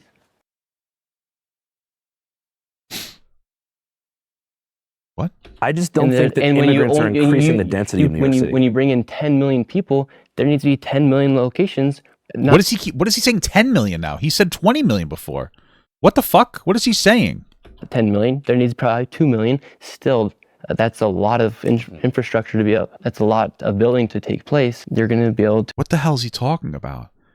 To rate. It's just a supply and demand issue. You just keep saying supply and demand. But like, if a bunch of illegal immigrants are coming here, how do they afford houses? Like, I don't understand. It's fucking crazy. I don't get it. You know, and I understand that they'll come here and they're not illegal. A lot of them, they come here legally and they get like housing. I do understand that. And I understand that we have a limited amount of housing spaces. But instead of like there being some kind of a better implementation program to expand housing, instead we let fucking billionaire companies do whatever the fuck they want, and they just buy up houses and they do shitty work and then they sell them for expensive, and it keeps you in a financial pit hole. That's it. Yeah, I just think we fundamentally disagree on that, knowing how just greedy developers are in general. You know, if people aren't able to afford it, then they have to get Section 8, and then they get stuck in that system where if you make more than $40,000, you're going to lose your Section 8, and then if you make so these are conversations worth having. These are conversations worth having. Just to be absolutely clear, it's a conversation worth having to talk about how like welfare does create a dependency onto welfare. That's a conversation worth having. The problem is that we're having. The problem here is that Nick is trying to convince people incorrectly that the biggest issue that we have, is immigrants coming here. Like that's not the biggest issue we have with housing. That is the problem. It's not even close. Fucking big companies are the big problem. I also agree in shifting our system to like get people off of welfare dependency. But again, that's not the majority of the issue here. Go and do better. Like there's the lower class is trapped here inside the United States because the middle class has been erased by corporatization. Yeah, and so there's yeah, but when you say that, you don't realize that you disagree with yourself. So business sector's been gutted since Reagan. Yeah, there's a huge issue with affordability and housing, and I think we'd be in a better place if we didn't just let in 10 million people. It's always just gonna be immigrants' fault through our borders. Well, I guess we'll have to see. I hope that you're right because that's what Trump is doing. You know, if the border's closed and in 15 years everybody my age is just living happily in a 3-bedroom family home. Prices will continue to go up because they go up over time, but at the rate that they were going up was unacceptable, and it screwed over me and your generation. Like, how are people supposed to be able to buy homes? We can't. Exactly. Why is Nick Shirley talking like he's one of us? What the fuck is happening? Am I in the fucking Twilight Zone? This guy's is a fucking rich boy. What are you talking about? You know, like me and you. What the fuck are you saying, bro? We are not the fucking same, bro. Okay. You think closing the border will make it so we can buy a home? Well, the effects are already in place. The inflation. What are you talking about? Already went up. The houses and the prices have gone up, and the wasteful spending has increased as well. And who's profiting? The billionaires and the immigrants, politicians. What? Wow, we're halfway there. I think they have a vested interest in making sure In the nothing NGOs. changes. I don't think so. I think there's bad billionaires, and I think there's good billionaires. And Nope. Incorrect. Wrong answer. Sorry. World. And I think there's just bad billionaires. Just letting you guys know. Only they're all bad. They're all bad. Just letting you. I just wanted to let you guys know that all of them are bad. You know, there shouldn't be an existence of billionaires when you have people this poor. We have massive wealth disparity in the United States. There's no such thing as a good billionaire. I'm sorry. There's no such thing as a good billionaire. There's no such thing as a good healthcare CEO. I don't know what else to tell you. That's pretty much it, man. Pretty much it. Even Bill Gates now, fuck that guy. Fuck him. Fuck him. Fuck them all, dude. Dude, Papa woke 100%. Are you kidding me? Are you kidding? Absolutely. I'm fucking woke as hell, bro. I don't give a fuck anymore. Of course I'm woke, dude. I'm fucking triggered. I'm fucking triggered. What am I supposed to be? What the hell else am I supposed to be, dude? I'm triggered to fucking to hell, bro. You know what I mean? Like, how am I not supposed to get triggered with everything going on? a lot of billionaires are trying to make a lot of change here in this world. Like Elon Musk, he bought Twitter and made me so I could say I hate Somalian people. He's so good. I love Elon. And I think they create a lot of opportunity. You talk about Amazon. Well, Amazon also employs hundreds of thousands of people here inside the United States. Wow. So then they can do whatever they want. I forgot. If you're it's okay to be a slave master. As long as you make job, you could be slave master, baby. What the fuck was I thinking? What was I thinking, guys? Oh my God. What the fuck? I'm an idiot. Bro, Amazon abuses their workers regularly and does workarounds so they don't have to pay people fucking the minimum wage in areas. Like, they hire third-party companies. They do this. They hire third-party companies to do the driving so they don't have to offer benefits to people. It's fucking, they're fucking robbing people. They have the money. They don't give a fuck. What are you talking about? Oh my fucking God. Who do you think are the 3 most benevolent billionaires? What do you mean by the word benevolent? What do you mean by this word benevolent? You don't know the word benevolent? You're a fucking you're a religious Mormon and you don't know what benevolence is? I feel like I know it's a big word, Nick, but holy fuck. That's like the #1 God word. It's fucking benevolent and apple. Those are the order of God words that you should know. Just well-intentioned, positive billionaires who you think are creating, net positive societal progress. Trump, our president. I think he's a good one. I think Elon Musk. I think what he's doing is... Name a third. Name a third. How much do you want to bet he can't name a third billionaire? How much do you want to bet? Creating innovation. He provides lots of jobs to people. I think that's a good one. And then the third one, I'd have to think about that. What did I say? He doesn't know anyone else except for the ones that he's been indoctrinated into. I think that maybe Elon Musk and Trump. Elon Musk and Trump are my favorite billionaires. Do you know a third? No. No, I don't know anymore. There's no any billionaires. I just know the 2 that I've been told to like by my mommy. I don't know any other billionaires. That's pretty cool. Wow, who would have fucking expected that, bro? That's insane. Like, I think David Sachs, he's looking for innovation. David Sachs! Whoa! Inside of AI and crypto. He got there, though. I got to give him credit. He got there. Mm-hmm. I think that's a good thing to be happening. I think that all the guys on the All In podcast, I had a conversation with them on their podcast. I think they're looking out for the best of America. And I think a lot of the people are, I think a lot of the billionaires are actually trying to make a difference in this world. Yeah, that's a beautiful thing. With their money they have, because you don't need $1 billion, and they know that they are able to use their resources. Well, then to create change. Why do they virtually get, taxed almost nothing while the basically bottom 99% have to give solid 20-30% of our income to the state? Yeah, it's unfair for us. And so then why are you not complaining about billionaires? But that's also how businesses are set up. So if you're running a business, Elon Musk, they had to actually add on an extra number inside the IRS so he could pay taxes. What did you say? They had to add a new number so we could pay taxes? A business, Elon Musk, they had to actually add on an extra number inside the IRS so we could pay taxes. They had to add on an extra number? Wow. That's fucking incredible. That's so smart. So anyway, I've heard this idea that Elon Musk paid a lot of taxes 1 year. I paid so much in taxes 1 year that it broke the IRS computer, actually.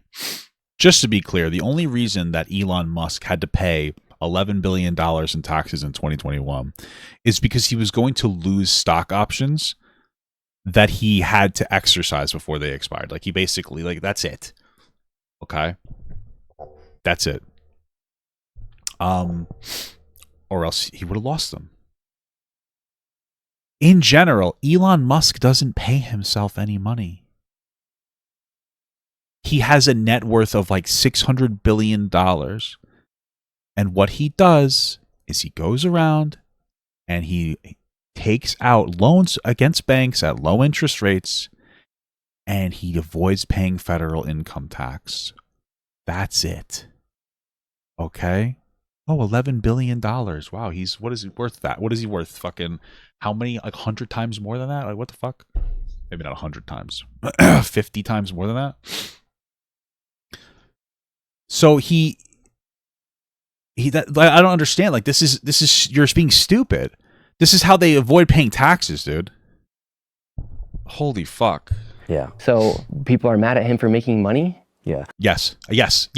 Guys, I need you to understand. Yes. The answer is yes. The answer is yes. Always yes. We need to, this is a new thing we have to do. It's called, you have to stop being afraid when they try to propose something to you. Oh, so you're just afraid of him, you're just angry that he's making money. Yes, I'm angry that he's making a ton of money with massive government subsidies, with unchecked regulations. Yes, and never fulfilling his promises. This motherfucker's promised like self-driving vehicles and fucking all this other shit for how long, and he hasn't fucking paid in full on anything. Yes, I'm angry about that. I'm angry that there are people in fucking poverty when this guy's worth a tremendous amount of money and he avoids paying taxes. Yes, I'm upset by this. It upsets me. Yes, I'm upset when he takes advantage of of taxes. Yes, the answer is yes. Yes, it pisses me off. Yes, Elon Musk has bought all of his companies. He's never invented a thing in his entire life except for 14 children he has no interest in taking care of. That's it. So yes, I think that the lowest common denominator pieces of shit that are completely replaceable by a farting robot pig computer, I think that I am angry when they make significant amounts of money when they don't deserve it. Yes, I have a problem with it. Yes, I'm a hater. I don't give a fuck. You think I give a shit? You're gonna shame me for being a fucking hater? I don't give a goddamn. I'll hate all fucking day. I'll be a professional hater. I'll make a career out of hating. I don't care. I don't give a fuck. You're gonna try to shame me? Oh, so you're mad someone's making money? Yes. Fuck that guy. He should suck a dick. Fuck him. I mean, I fundamentally hope that everything you're saying is true, just so you know. Yeah, I hope so too. Yeah, like it's like you hope so. I thought you knew. I mean, like I hope we all have the best interest in society and for our people, because the affordability is insane and people can't buy houses. Dude, affordability is not real. It's a Democrat fucking hoax. I don't know what you're talking about. If we're talking about creating change, we need to let innovation prosper inside the United States. Yeah, that just means that you need to like not have any regulations for billionaires. Innovation. That's what the innovation dog whistle is. Just to be clear. And you're not seeing it. We're not seeing innovation. In fact, we're seeing fraudsters take our money. We're not seeing innovation. What do you mean? What do you mean? Trump is letting AI go unchecked for how long? How is that not innovation? It's very innovative. To do whatever you want with reckless abandon. In Minneapolis, but there's innovation happening elsewhere, right? Yes, but there's so many restraints happening. Like, when have you seen an American city? What American city is prospering right now? Austin. What do you mean? Like, what is that? What is define prospering? What are you talking about? Like, not really any. It's Trump. it's Trump town, baby. What the fuck's gonna prosper under Trump? Name another one. What city? Name another one. What? El Paso, Texas. El Paso, Texas is prospering. Yeah. Nashville's doing good. Phoenix is doing good. Basically, any place with low state tax is getting a lot of. In any place that's getting a lot of federal, subsidies. Yeah, of course they're doing well. Who would have thought? Not Democrat. I don't know about that. I mean, name a Democrat city that's prospering right now.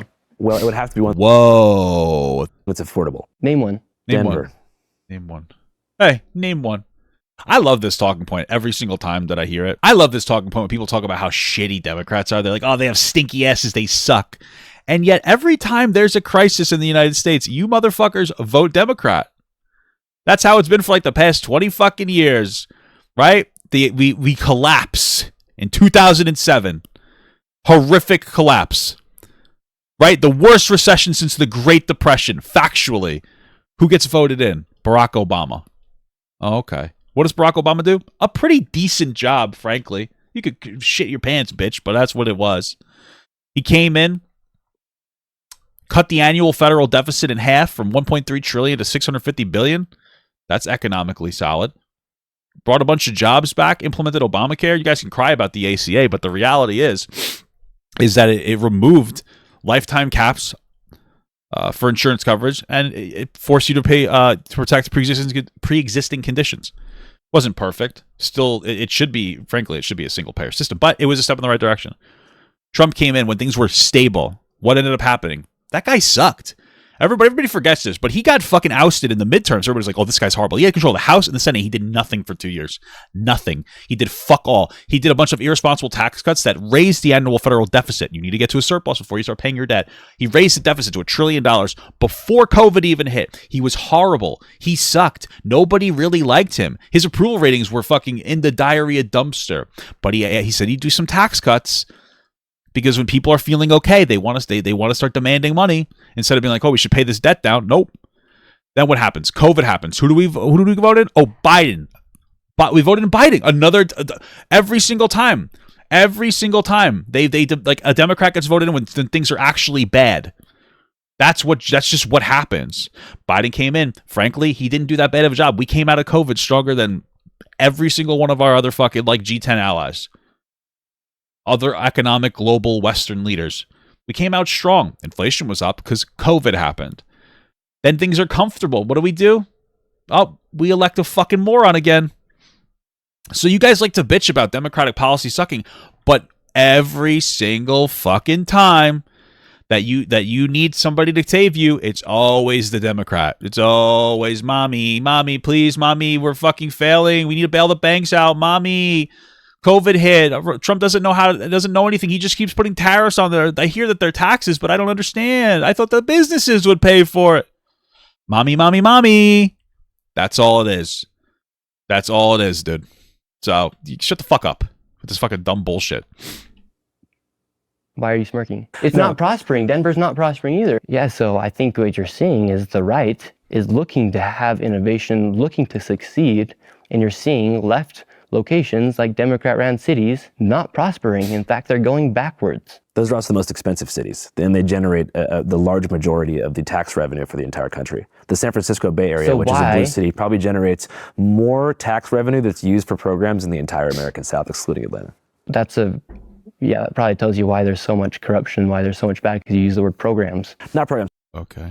All tax revenues, so highways, basically. The cities are the cities is what's creating the tax revenue for like the other areas to not need to necessarily generate or be successful. They get a bunch of like subsidies. Like if there's states that are donor states, that are usually red states, they're usually blue states, and then there's states that are like fucking leech states that get more money in federal taxes than they pay. So every single thing that we need taxable subsidies for. So these still are economic powerhouses. Like even money made in a blue state still cycles back on a federal level to benefit, everything that we use tax money for. The post office, fire stations, cops, and stuff like that. You know what I mean? So it's like, why are cities? Why is California trying to essentially push out the billionaires by imposing another 5% tax on these people? What? They're trying to tax billionaires because they make a lot of money. One-time 5% tax on wealth imposed on residents worth $1 billion or more. Oh, okay. What's wrong with that? What's 5% of $1 billion? 50 million? What is my math right? Oh no. They'll never survive. When billionaires are literally the one who create opportunities and they create jobs for people. They're not paying taxes. People who you support because you say you're left-leaning. Apparently, if like this guy believes in kings, like you don't know. There's nothing else to say. Are the ones pushing them out. Well, billionaires are... This guy believes in literal kings. But the king is giving us a thing. King thing, guys. Oh my God, we figured it out. But the king is making a job and doing a thing, so you cannot... The king must always be right. King always, yes, king. Yes, king. I'm bouncing on it, king. Yes, king. Yes, king. He's bouncing on that shit, boy. Yes, king. That's his perspective. He's bouncing on that king dick. They're choosing to leave because they don't want to pay an extra 5%, which should kind of tell you what billionaires are about, right? Yeah, because they're not able to then pay their employees as much. I think.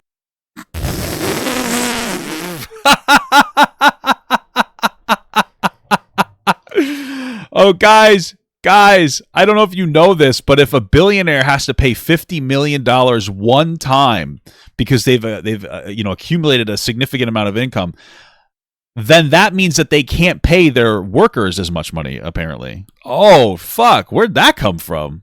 That's interesting. I never would have knew that. Thank you, Nick, for explaining to me how that worked. Okay. Wow, incredible. They'd be able to pay. $1 billion is not a difference to $2 billion to a billionaire. You can't. What the fuck? What? What does that mean? They'd be able to pay. $1 billion is not a difference to $2 billion to a billionaire. I don't know what those words mean. What? You can't buy. If you have $1 billion, that you can buy a $10 million house, you can buy a $20 million house. There's no difference.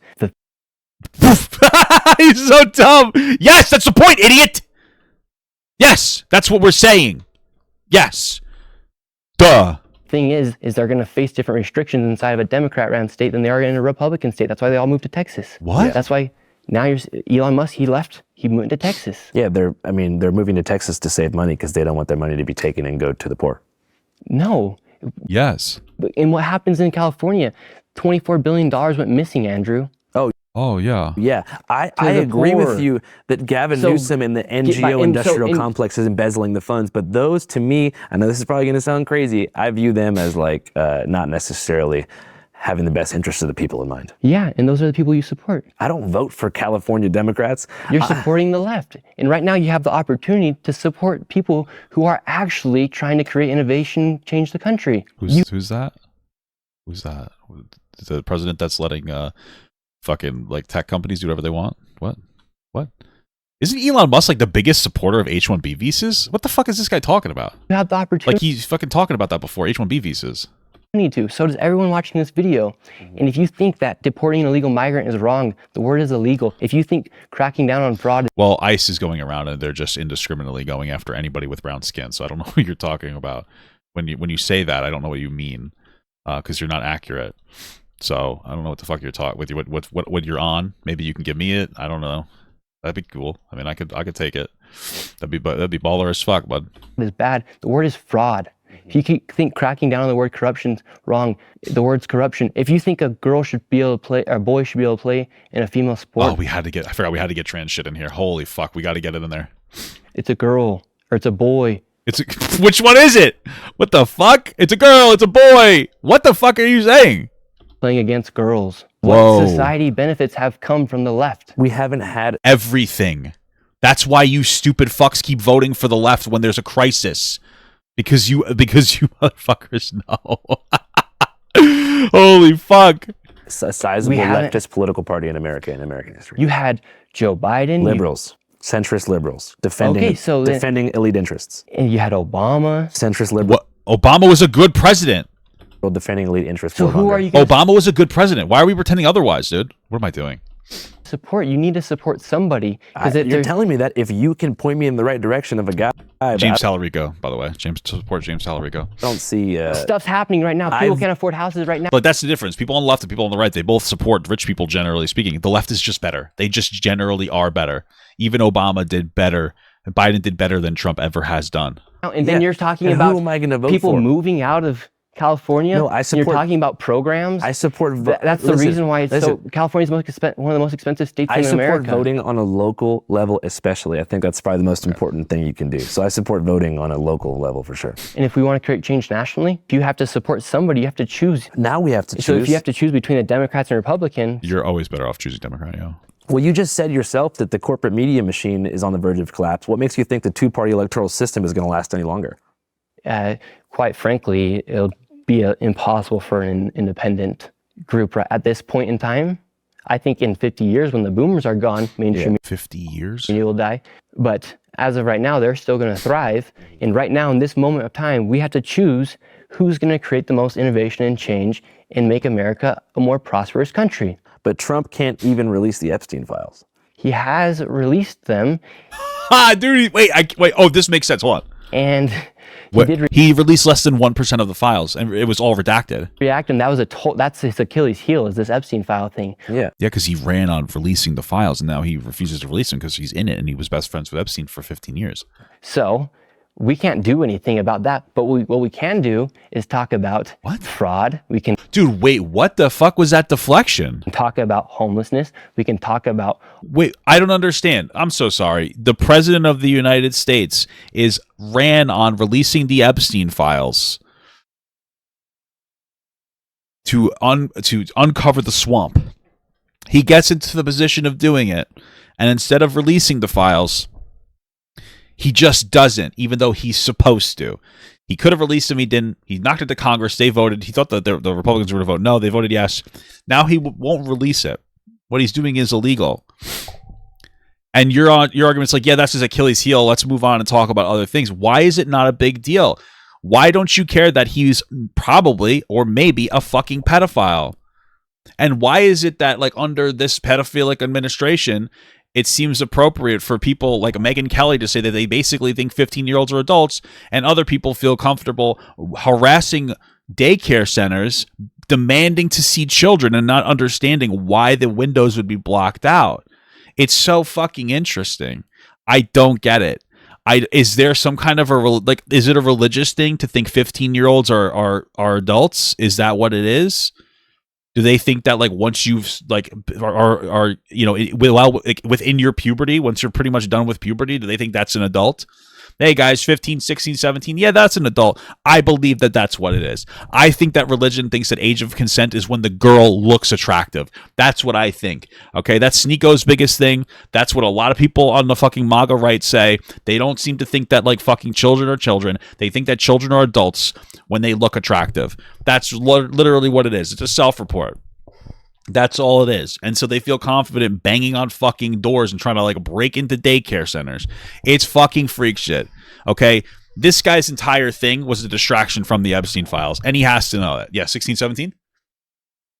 There you go. That's the new 6-7.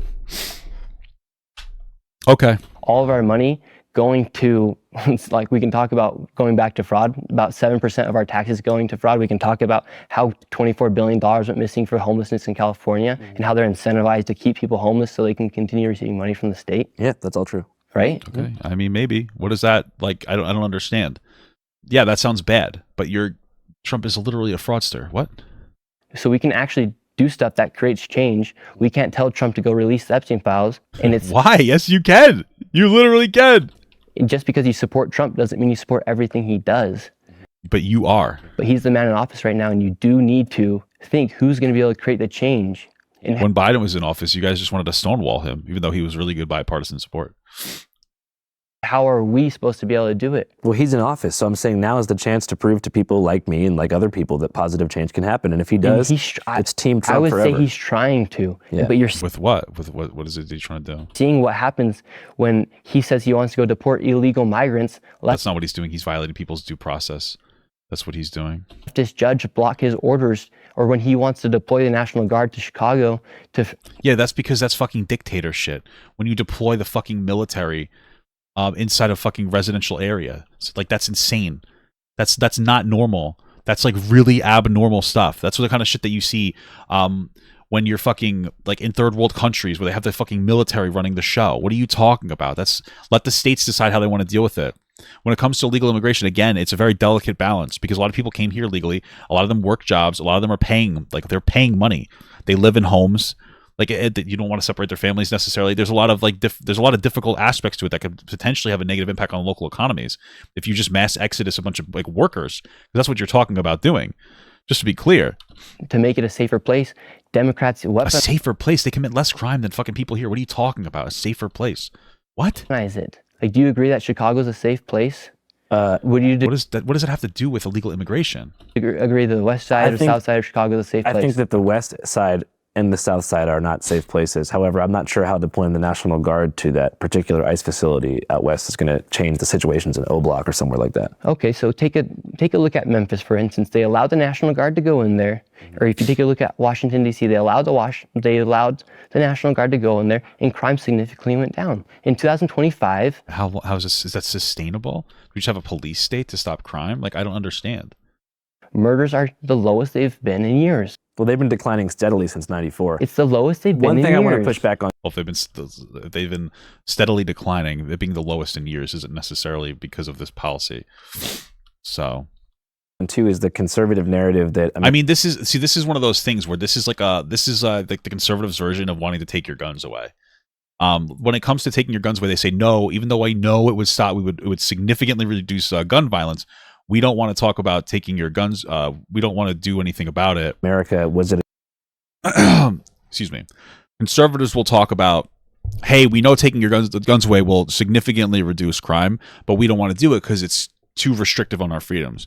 Now it's like, hey, well, maybe I feel that way about a bunch of fucking the literal military being inside of different cities. That's the same thing. It's a restriction of freedom. For what reason? You got a bunch of fucking cops everywhere, or like a bunch of fucking like military agents everywhere. It's a similar scenario. That's the fucking problem people have. That's what the issue is there.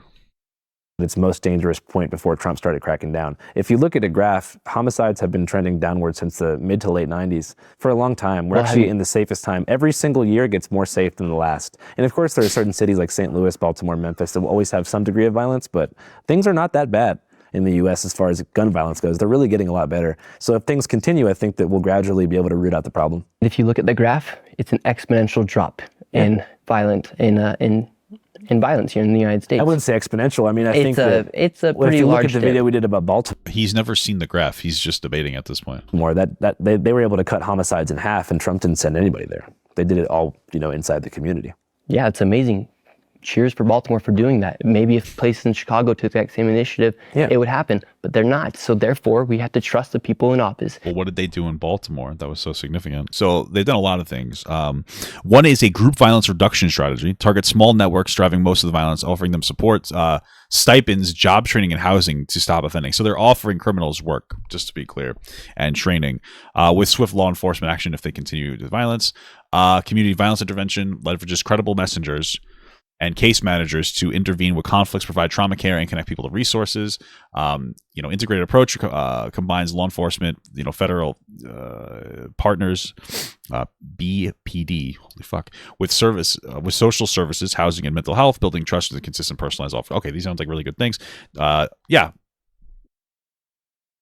So it seems like they're implementing programs to help people with their mental health issues, get them jobs, get them job training, and being very aggressive, like law enforcement wise, in state, in a way that they feel like is the best way to go. That makes sense.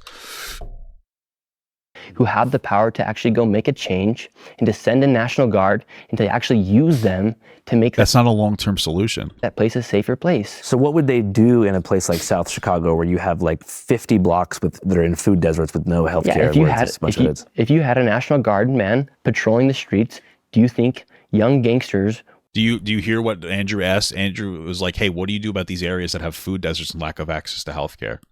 And Nick Shirley's like, I would send people in to hurt them. Of course, I would send people in to forcefully control them instead of actually provide them alleviating resources that would reduce their crime. Oh, okay. Would feel emboldened. Baltimore PD, sorry. To go and steal from the gas station. Yeah. Like we have the military, we have them, we have law enforcement, we have laws. People haven't always been walking around in shiesties and shooting people up. They've always been shooting people. The shiesties came from Pooh Shiesty, who, by the way, is free now, and he's back in Memphis, so the homicides might be going up. They're actually going down because the National Guard was there in Memphis. Well, I heard his song, and he said the war's back on, whatever, but that's probably not reflective of the data. So, like, everything we're talking about, like, they're trying to make a difference here in the United States, and we should also be trying to create change with our platforms and with our journalism. Well, that's what Andrew tries to do. You're just a race grifter. As I exposed fraud, and within I think it was the next day, they freeze funding for childcare in Minnesota until a business can prove they're legit. That's incredible. Yeah, I got in there, and then they just stopped giving services to kids. They have to do is prove they're legit, but no business has been able to send them proof of legitimacy. It's not about able to. This is 3 days after.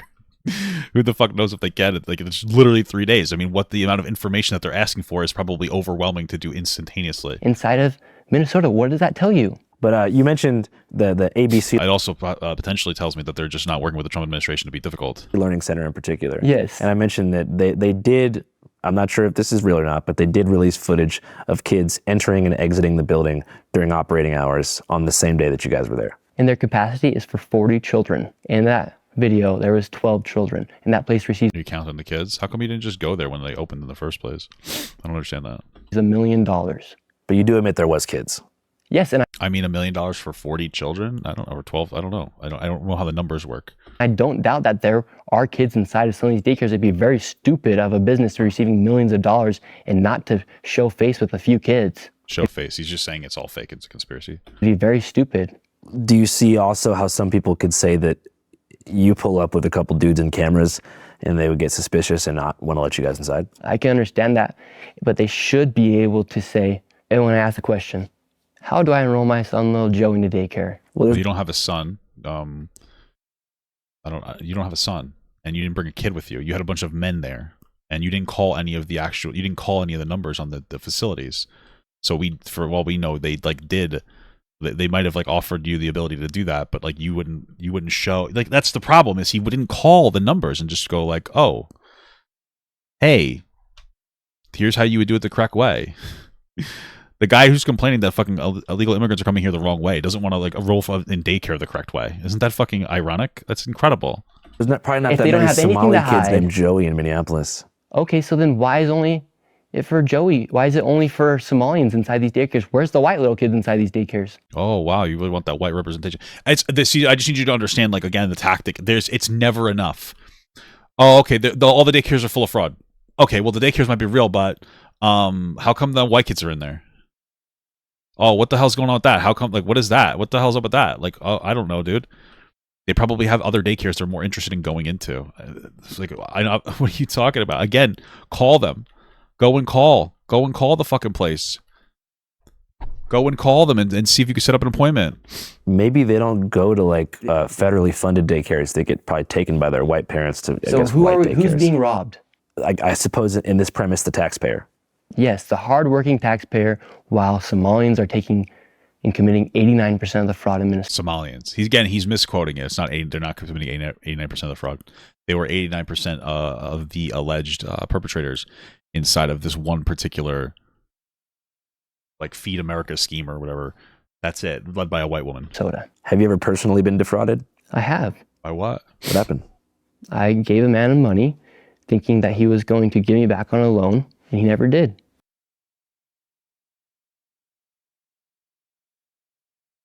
Whoa, that's so tragic. Did you try to pursue any judicial? That's happened to everybody. Wow, how traumatic for Nick. Means to get accountability for that? In the process right now. Wow, that would be a crazy full circle moment. That's bro, here's some advice. Never loan money you expect to get back. That's the advice that I learned with. Don't you see this as potentially being a story that really evolves into a probe of the Democratic establishment in Minnesota and how they're kind of sloppily just allocating all these different federal and state funds as opposed to specifically highlighting the Somali community? Or do you see it as both? 89% of the fraud is being committed by Somalians. Again, this is not true. What he's saying is categorically incorrect. Where exactly is that statistic from? You can pull it up on the screen. You'll find it. I just want to know. The statement that 89% of fraud in Minnesota is Somali is a claim originated in a viral social media video, not from an official source. The claim has been widely circulated, but the official information of the U.S. authorities specifies the demographics of those charged in specific large-scale fraud cases. Right, so specific cases in major fraud cases involving an estimated over $1 billion in stolen federal funds, the most prominent being Feeding Our Future scandal, a child nutrition program. 82 of the 92 individuals charged are Somali Americans, according to the U.S. Attorney's Office. So, by the way, that was led by a white woman. So this most recent one, you would say, is about 89%. But that's not all of the fraud. Right? A bunch of Somali people are moving here. I'm assuming they're asylum-seeking individuals. And during COVID, there were people who took advantage of the system. But like he keeps putting it on Somali people as if it's like in something that Somali people just do. He's just racist. He even said before he just thinks they're all pirates. Know where it's from. You want me to find it right now? For sure, just so I can. I don't know. I believe you. I just want to make sure we have the exact. Here, right here. Yeah, and it's not racist to say it. Probably. And when I go, well, it is because you're lying. To the daycares, there's not a single white person running any of these daycares. Not a single white woman. You're going to Somali-run daycares purposely. And open up the door. A lot of them could barely even running any of these daycares. Not a single white woman opened up the door. Whoa. A lot of them could barely even speak English. Yet then you can barely. This guy can barely speak English. What the fuck is he talking about? You also have another issue with it is these people are Muslim. Muslims rarely have 4 wives. What? What the fuck? Okay. And inside of these daycares, who's all working inside the daycare? Woman. As far as the I don't understand what that means. I don't understand what that means. You're Mormon, first of all. How many wives can you have? Second of all, what the fuck are you talking? I just don't know, dude. I can't. It's all just like dude. Oh, I'm gonna crash out. It's fucking angel people not believing in other people, angel peoples. It's just like, dude. It's like a fucking Mormon is sitting here and insulting Islam. It's like I'm fucking watching 2 nerds like argue about Lord of the Rings or Star Wars, which one is better. I'm not trying to be a fucking asshole because I really do want to believe in God, but you guys are talking about books that have like fantasy scenarios happen in them. This is like literally there's like a magical curses in there and marrying of children, and it's in both books. Let's just be fucking clear. Let's not pretend it's one or the other. It's all anti-intellectual slop. The only time that fucking magical apple people believe that there was climate change is when it rained for 40 days. It's like, what the fuck is happening here? The guy with like, I'm not trying to be a dick, but like, what are we doing? What are we doing here? Your relationship with God needs to be separated from the logical realm into the faithful realm. But they have like, 90% of their beliefs are like the exact same. They're just a little different. It's just oh my god. And like we're sitting here like, dude, I need you to understand that like American politics today is super fandoms arguing. It's like you go to a fucking convention, it's a bunch of smelly My Hero Academia people. Like fighting with a bunch of fucking smelly One Piece people. That's all it is. Oh, well, my religion. Well, where's your facts? Oh, I believe it. It's real. What the fuck is happening? Like, do you realize how chaotic and how like fucking doomer this makes me when people are arguing about unconfirmed lore on a book? It's not even very interesting, these books, by the way. They're fucking boring to read. That's what we're getting here. That's what's running our country right now. Is religious slop. Religious slop, like non-confirmed, non-factual religious slop is running the fucking country. It's fucking crazy, dude. Wives go. Okay. That's not a thing in Utah. It's not a thing in Utah. That's a negative stereotype. Negative stereotype. How many wives would you like to have? As many as God will give you. If you make a clip, August, leave that in there. Leave that one in there. I grew up with 2 mothers and I absolutely loved it. Hey, lesbian!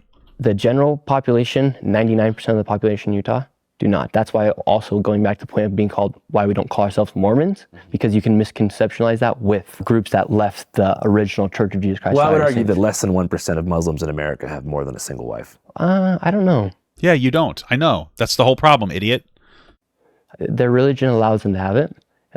Maybe if they are, good for them. But that is a thing that they are able to have 4 wives. It's in their religion, and it's not against the law. I'm just saying, when's the last time you've seen a Muslim guy? Well, I don't think that they can get married. If maybe they can come here married, but okay. There's 4 wives. Well, they treat their woman differently. You'll never see a man. You'll never see a Muslim. You'll get there. Man praying side by side with his wife. Wow. You realize that? Okay, I just want to be absolutely clear, especially in the Old Testament. Like, female consent wasn't a thing, right? Like we understand that like that doesn't exist. The charge for raping a woman back in the day,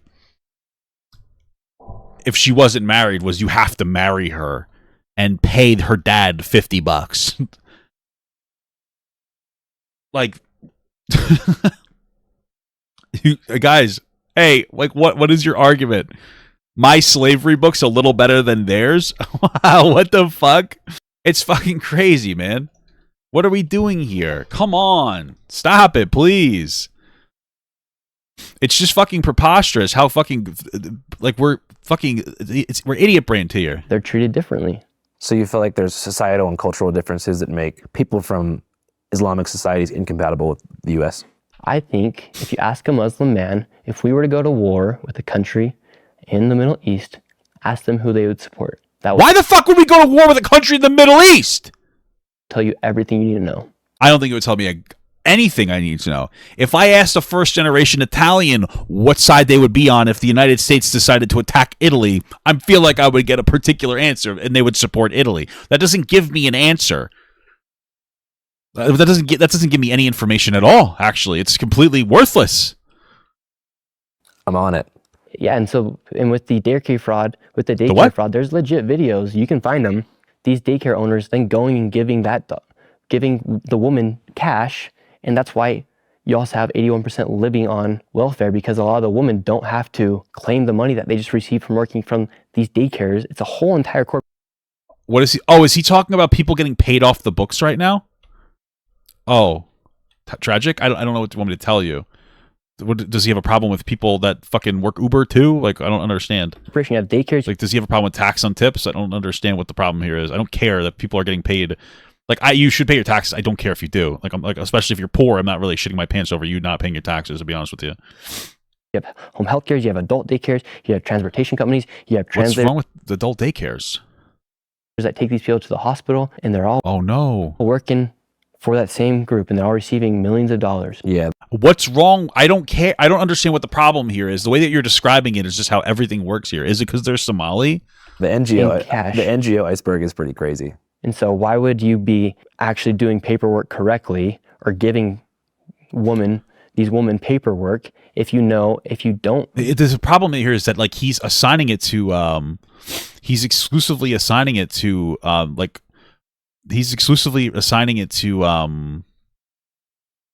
Somali people, but like Andrew keeps saying, like, yeah, this is a problem with this is just a problem with the way that our fucking system works, but he's not getting it. Pay them on paper, you can just give them cash. Yeah. And then they can go and claim welfare and get food stamps and then claim housing and get free housing. Yeah, but that doesn't make any sense. If they're getting money from the government to pay people, why would they not pay the people? Because then if they got audited, they would lose money. It doesn't make any sense to me. Why would you do that? Obviously it's fraud, but it's screwing over Americans. Well, It's time to stop getting screwed.